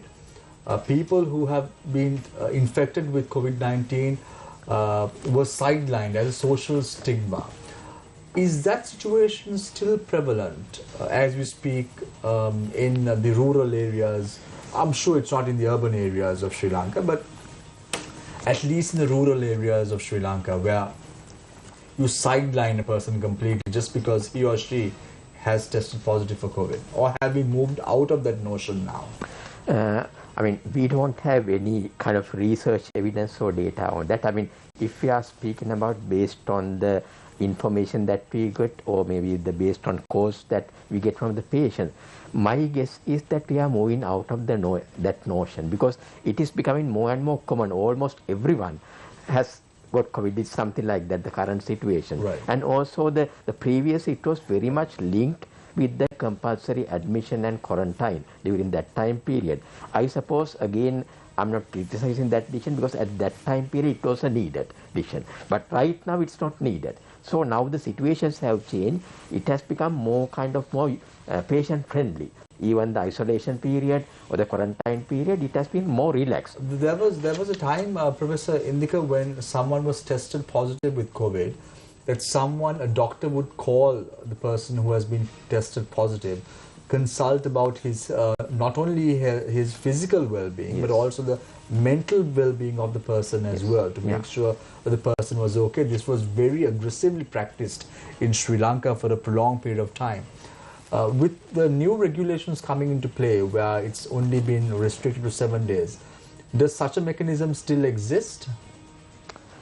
You mean To check on the well-being, not only the physical well-being, but also the mental well-being of patients? It is there. It is part of the home-based management system. Right. And also the other mechanism is the patient can call back. That possibility is also there. That is more with the 247 service. Both possibilities are there. And what I mentioned is actually very important. The psychological impact is very important. And also beyond 7 days, even though the regulation says after 7 days, that you can basically go back to work, so on and so forth. That is correct for most, true. But there may be some who might have symptoms beyond that. And there may be another group actually, especially those who haven't completed vaccination, or those who haven't basically followed the basic measures during the early part of the illness, neglected the disease and basically heavily exerted them, or have taken different other medications. They are more likelihood of getting another condition called post-COVID. So and that is very common. That's a very important point, Professor, that we are coming into. So I want to direct my attention to Dr. Hamdani. Dr. Hamdani, from the amount of individuals who are being tested positive day in and day out, and who are reported to get severe diseases or even death, the tragedy itself is about losing your loved ones. So in a situation like that, has the Ministry of Health been able to ascertain as to the number of deaths looming from which sector? Are these individuals who are having comorbidities before, or are these individuals vaccinated, at least got the booster shot? Have you all done a study on this? Do you all have research data available with regard to the number of deaths and the individuals who are dying on which premise? Yes. Of course, like Shamir, as of now we are experiencing about 1,200 to 300 cases now, daily. Right. And cases are running on a plateau. Right. And about 25 to 30 deaths. Mm-hmm. Right? So out of these 30 deaths, you take roughly about 75% who had not got completely vaccinated. I mean, full complete vaccination means getting all 3 doses. Then again, second, and the booster shot. And the booster. Then again, one might stand a question, which have been posted by a lot of intellects also. Okay, if it is 75%, 25% has anyway got it, no? And still they have died. One can obviously come out with that question. Yeah, obviously. So when you elaborately or elucidately break down that, out of that 25%, it's more than 18% are in the form of having comorbidities. Even the recent deaths that were reported between the ages of 20 and 30 as well. Yes, of course, yes. Having comorbidities. If at all it's pure, it's going to be about who have got the 3 doses and died, and with comorbidities, that's also with comorbidities, it's going to be about 5 to 6%. 5 to 6%. Maximum. So majority of them had not got the vaccine, not completely vaccinated. So this is actually an alarming sign for all of us. One should understand why this is important. Like Dr. Rajiv very well said, vaccination does not prevent you from, taking off all the protective measures, all the health protocols. No. But still, it will prevent you from getting into, bad scenarios, losing your loved ones. It will prevent those things. And this is especially Dr. Hamdani with regard to the elderly population. Exactly, above 60 population. 60, if your parents who are above 60 years old, and if you think they are not going out, and they should not be vaccinated, that is not the mentality that you should have. Because you are going out and coming. You are going out and coming. As a result, you have to make sure that even your parents at home should be forced to have the vaccine, the third dose, right? Exactly. Dr. Hamdani? Yeah, exactly. That is why we made this mobile vaccination, campings also now. So we give mobile services. Which is actually a question I want to raise. Which accessibility to vaccines. When you look at the distribution of vaccinations so far, we see some parts of the country where the numbers are very low. So the question you have is particularly in rural communities. Where do they go? Are these mobile units reaching them? If so, who do they talk to? How do they get the vaccine? Is it easy? Is it challenging in some parts of the country? Exactly. So let me start like this. For about 1.5 months of a period, now we've been collecting all information from corporate sector, let that be government institutions, private institutions, any of the institutions, they can easily inform us. So we'll be arranging teams and deploying teams to their end, which we've been doing to all the centers, most of the centers by now, most of the government institutions also, along with the Colombo GA. Likewise, the regional ends were also notified. They were getting along with their GAs and getting with all the district secretariats, getting information, because those are the people, the Gram Nilidhari is the most grounded person in the village who would know all the information of the population. So they would get the information, send us. So we will collect the people around and we'll place stations and we go into people and get them self-jabbed. That is how this 31% was increased to 46% over about 10 days. If somebody has a question, doctor, is there a number they can call? Yes. And will it be answered? Yes, of course. The number would be on a vaccination, mobile vaccination call. 077 077 413128. One more time, please. 077 yes 077 413128, or else I'll give you the other number. There's one number missing. 0776. Give me do you want to double check it, Dr. Hamdani? Yeah. While we're waiting, if I can ask a question from... Yeah. 077. Yes. The other number is 121 4131. Okay. You can call this number right now even. Okay. And ask them you have a team, you are from this corporate sector, you want a mobile vaccination team, you are having this number of people, so how can we arrange it? Okay. But that's possible. That's possible. We are doing. What's the number again? 077 077 121 121 4131. Okay. Thank you, doctor. 077 121 4131. I have to ask this question, that's why I'm coming to Dr. De Silva. In fact, it's a question from one of our viewers. It's about vaccinating children. We've already discussed that this COVID is a developing science. So now, what is the latest science when it comes to vaccinating children, and what has Sri Lanka, what regulations have been implemented? I know that children are allowed to have one vaccine. What about children under the age of 12? Could you tell us, doctor? Yeah, so there was a committee appointed by the Sri Lanka College of Pediatricians. I was also one of the members, so we have given our recommendations to the Director General of Health Services. So now it will probably go to the Advisory Committee on Communicable Diseases. So basically in the United States and in the US and in the UK, I mean basically we generally follow the guidelines of the UK. I suppose it's traditional. So for people for children from 12 to 15, you give 2 doses, 12 weeks apart. Children with comorbidities, certain comorbidities, are given 3 doses, 8 weeks apart. Now in the children from 5 to 11, you give children who have comorbidities. Once again, what we said, plus children who live with people who have comorbidities, you give 2 doses, 12 weeks apart. So there is a place for vaccinating children from 5 to 12 years. So at the moment, we have not taken a decision on the 5 to 12, but we have taken a decision, 5 to 11, but we have taken that is, this particular committee has taken a decision on children from 12 to 15. But that has not been accepted just yet. Probably it will be accepted.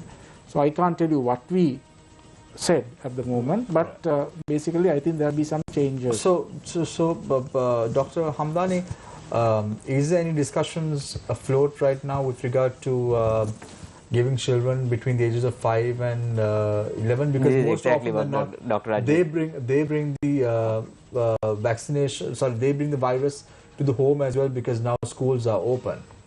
This is what exactly Dr. Rajiv was telling. Like, it has been in the process of discussion, and so it will be decided very soon. So Dr. Rajiv also mentioned, Dr. Hamdani, that it's important individuals with comorbidities and who has low immunity, like individuals with renal failure, individuals with cancer, so on and so forth, should be considered to be given a 4th dose. He was suggesting that, so that has been also posted into the technical committee. Right. So these decisions are not made by any of these individuals or any one of us here. Right. It's a committee which decides, looking at the benefit to the majority. So that is how usually we make it. So these things have been actually discussed in the technical committee, and which has been tabled also. So let's say, Dr. Hamdani, there was discussions that if there was a country that someone is going to, and if that country in question requires a 4th dose, that is being facilitated by the Sri Lankan Health Ministry. They can actually write to the Director General of Health Services requesting their need, proving their documentation, and the request from that particular end, which is mandatory for them to have it. From that particular country. Of origin, or country of arrival, country of arrival, and the institution of arrival, because certain countries, not that every country needs it, but certain institutions, they need it. Okay. So mostly this question was, might be an opportunity for individuals in the back door to get the 4th boosters also. of course, but they'll have to provide documentation. This time is going to be very steadfast. Very steadfast and very stringent on that. Like, so they'll have to provide valid documentation. I hope so. Which will be sent to Director General of Health Services. So he'll pass it on to me. So it is with that only we'll be able to allow them. Right. So Professor Indika, we've spoken a lot about battling COVID-19. Would there be a threat of a lockdown if the remaining 54% don't come for the vaccination of their 3rd shot in Sri Lanka? Yeah, again a very difficult question, but if you consider so many factors, because there are many factors coming into play, I mean, maybe the current economic situation and everything together, there's a possibility of lockdown, I suppose, is very low, but the decision is at a different level. Also, having said that, with the current situation, lockdown may not be the answer also, the way it's spreading at the moment. And I think the way that we have to go is to empower the general public. At the moment, empower the general public on what to do. So the way forward would be vaccination definitely, and also empower the general public on what to do to prevent, and also what to do if you get the disease. If we can do that, I think that could be the way forward, because, I mean, personally speaking, with the current situation, I don't think lockdown as an answer. Lockdown is not the answer for anything right now, Professor. No. Not even for the country economically as well. We are not in a situation to face another lockdown, unfortunately. Not in a position. With the current economic crisis looming in Sri Lanka, and also what is prevalent with regard to power cuts and all that, that's another headache that the people want in their plate at the moment. Having said that, we're going for a short commercial break. Stay connected, stay with Face the Nation. We'll be right back with the final round on our discussion today, revolving around battling COVID-19 is concerned, with 3 eminent doctors, Dr. Anwar Hamdani, Dr. Rajiv De Silva, as well as Professor Indika Karunathilaka. Stay connected, stay with Face the Nation. We will be right back.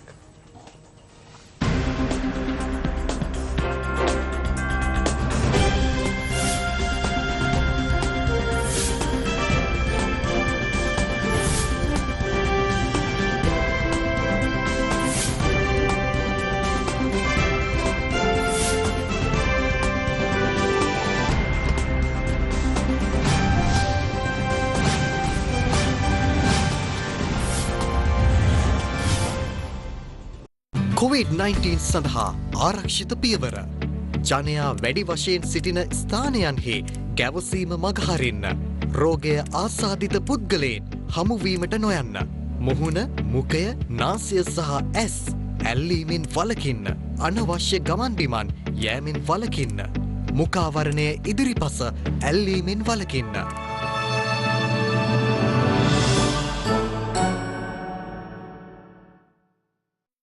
තනිව යන්න බෑයි කියන කාරණේද අධ්‍යාපනයේදී මම කියන්නේ ප්‍රධාන වශයෙන් සිදුවෙන දේ. අපිට රුසියානු සපත්තුව මේ ලංකාවට දාන්න බෑ ඒක ලොකුයි. චීන සපත්තුව සීන සමාජවාදී ඒකත් හරියන්නේ නැහැ. ඒක මේ කකුලට පොඩි. අපි අපේම සපත්තුව මහ ගන්න ඕනේ කියලා. එක්සත් ජාතීන්ගේ මානව හිමිකම් කවුන්සිලය කියලා කියන්නේ මානව හිමිකම් පිළිබඳව ලෝක පාර්ලිමේන්තුව. අපි පරිසරය ගැන දෙකක් තිබුණා. මම ඉස්කෝලේ යන කාලෙත් මේක තුන්වන ලෝකේ රටක්. දැන් මම මැරෙන්න යන කාලෙදිත් තුන්වන ලෝකේ රටක්. ආණ්ඩුව රූපාන්තරණය වෙනවා රාජ්‍ය බවට.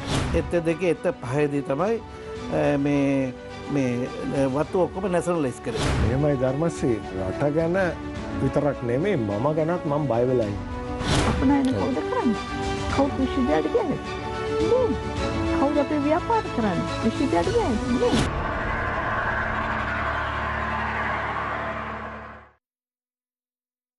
A brand new year, a year of hope, a year of aspirations and people looking for inspiration. Our software engineers, our IT expertise are, not seconding to anyone. A proper investigation led by the CID, this will be swept under the carpet. Understanding about the stock market, the fundamentals, the economy, that is very important. Entire ownership of this reclaimed land as well as the governance of Port City are all under the government of Sri Lanka. No planet, no people, no business. Yes. And this is the simple thing about Biznomics. Your weekend's most profitable 60 minutes. Biznomics, Saturday and Sunday at 5 p.m.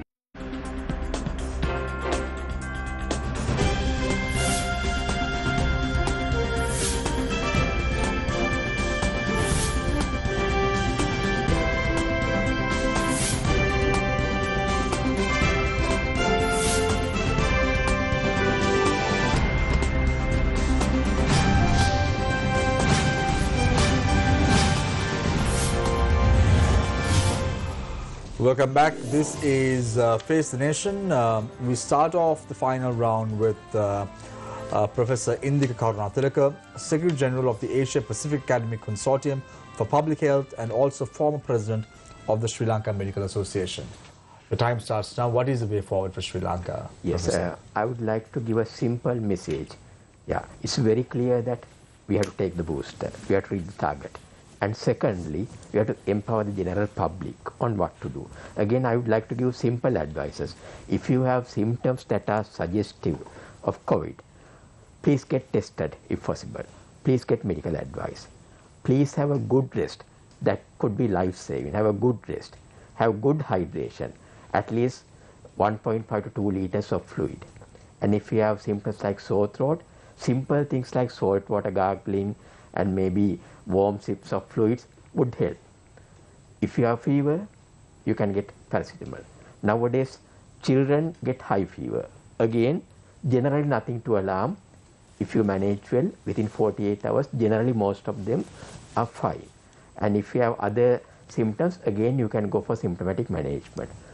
Please don't go for antibiotics and other drugs that are not proven, because they will do lot of harm. We see a lot of misuse of antibiotics like azithromycin and maybe high-end antibiotics, misuse very much at all levels. It will not have any use for a viral disease. If at all, it would cause maybe side effects, maybe dangerous interactions, and maybe the bacterial resistance later. So, not a good practice at all. If you need antibiotics, you are not in a position to stay at home in COVID. So, stick to those. And if you have any symptoms like difficulty in breathing, chest pain, or continuous fever, seek urgent medical advice. The 247 and several helplines, they are there, and everyone want to help you. So, make use of the help available, make use of the vaccine facility available. I think with the empowerment, we can move forward. Thank you. Professor, very quickly, You spoke about antibiotics. What about vitamins? Individuals are now taking vitamin C rapidly, vitamin D rapidly. Is there any message on these kind of medications or vitamins as well, or supplementary medications? Actually, I mean, at the moment, there is no conclusive evidence on the effectiveness of any of those. I mean, vitamin C, sometimes there is a tendency to take high doses. Sometimes there can be maybe psychological impact or something like that, but research data haven't shown any conclusive evidence related to any of those. So, I mean, if you want to take it for psychological impact, that may be one story, but definitely it won't cure you. It won't cure you. So there are no medicines available to boost your immunity? Okay, I would tell that. Okay, the best medicine is actually within your body. For most, the immunity within your body, that is basically enhanced by the vaccination, that is capable enough to take care of this virus. That's why we advise take a good rest, good hydration, good nutrition, then the immune system will take care of that.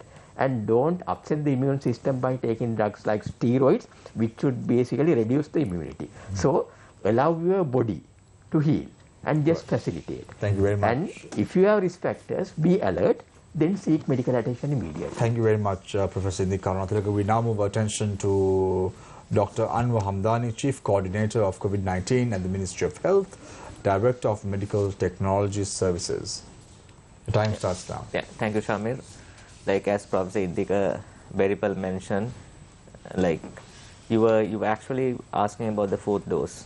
Like before going to that, at least like as of now, we've only covered about 6.4 million of people out of the eligible population who had taken the second dose, or roughly about 46%. So why not we reach that 46% into 80-90%? Because most of the countries which are left off or which has opened up gradually or which has opened up freely enough, they've reached up to that level. So that's how people think on, because it's you'll have to live with this, as Professor Rajiv very well told. You'll have to live with this for the time of another couple of years more at least. So to live with this, you can't be halting all your operations. You can't be halting all your day-to-day activities. Your children have to go to school. You'll have to go to work. You'll have to go to religious places. You'll have to do your religious rituals. Do everything all around. For that, you need the freedom of what you feel right now. What you're experiencing. You're coming to work, going back, doing shopping, going to restaurants, having food, having dinner, coming back. All this, what we are experiencing is the leverage of the successful vaccination program which we had done some time back. So it is our duty as responsible individuals, responsible citizens, to give our best to the nation. So this is one of the chances you're getting. So do your citizen responsibility, individual responsibility, get yourself jabbed. By that you are not only saving yourself, you're saving your loved ones, the society and the country. Thank you very much, Dr. Hamdani. But before we go, just one quick question. I promised to not ask questions in the final round, but because I posed questions to Professor Indika as well, I thought I should not let you go as well. I need to pose a question to you as well. With regard to the shelf life of the Pfizer vaccines that we have, when is it expiring? The shelf life of the Pfizer vaccines that we have, it's end of July. End of July. So we have to have a very aggressive plan to diminish the stocks that we have at the moment. There are two stocks actually. One is actually ending as end of July. There is some more coming. Another lot which will be ending up in 2023, early 2023. How much did we purchase these vaccines for, Dr. Hamdan? Sorry? How much did we purchase one of these vaccines? So actually, I do not know the exact amount because it was purchased through the SPC, State Pharmaceutical Corporation. So I'll have to just revert hope back on that. The people will utilize this opportunity which has been spent by the government on behalf of the people to go and get the third dose in the near future.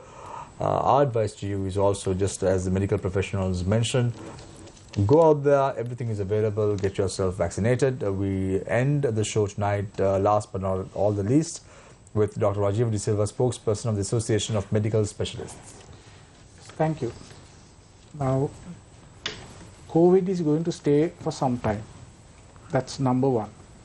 Secondly, the vaccines that we have been given, the immunity does not last forever. It will go down, and it is going down. So therefore, there is a need to boost this immunity. And definitely, there is evidence to say that a third dose helps in preventing infection, but more importantly, preventing hospitalization and death. So there is no question that people should take the booster. Now, it is also very important that people listen to science and not to pseudoscience. When it comes to vaccines, people are listening to pseudoscience, right? There are certain influential people without any scientific background who say, for example, that the Pfizer vaccine induces sterility and that the Pfizer vaccine causes mutations. Now, all these are rubbish. I mean, I have to say this, it is rubbish. There is no such evidence. So, if you want to take advice about vaccines, listen to the scientists and listen to the evidence, because otherwise it is you and your loved ones who will have to pay when you get the infection and when you lose people close to you. Please take the booster. In a situation like this, Dr. Rajiv, I can't let go of you as well. I'm going to pose a question to you for good measure. What is the message you have for the government, Dr. Rajiv? Well, as far as the vaccines are concerned, I think use scientific evidence when immunizing people, and try to give the correct information to people, and also to try and persuade people to take the vaccine, and get people who are knowledgeable and who are accepted by the general community to give that message to the people to take this vaccine. Thank you very much, Dr. Rajiv De Silva, for joining us this evening on the show. Professor Indi Karunatilaka, former president of the Sri Lanka Medical Association. Thank you very much, Professor, for joining us this evening on Face the Nation. He's also the Secretary General of the Asia Pacific Academic Consortium for Public Health. Dr. Rajiv De Silva, spokesperson of the Association of Medical Specialists. Dr. Anwar Hamdani, Chief Coordinator of COVID-19 at the Ministry of Health, Director of Medical Technology Services. Thank you very much, Hassan. Thank you very much, Shehan, for joining us this evening on Face the Nation. You for a minute thought that I forgot your name, right, Shehan? No, I wouldn't do that. Not to you, for sure. So having said that, some takeaways as far as today's discussion was concerned. The vaccination is freely available. If your organization or any individual wants the third shot for their organizations, respective organizations, the number to call is 077 121 4131. Let me spell out the number once again. It's 077 121 4131. And if you want to get yourself tested, those in Colombo could do so by going to Campbell Park in Colombo between the time 9 a.m. and 2 p.m. and get a rapid antigen test done as well. That is based on what Dr. Hamdani said.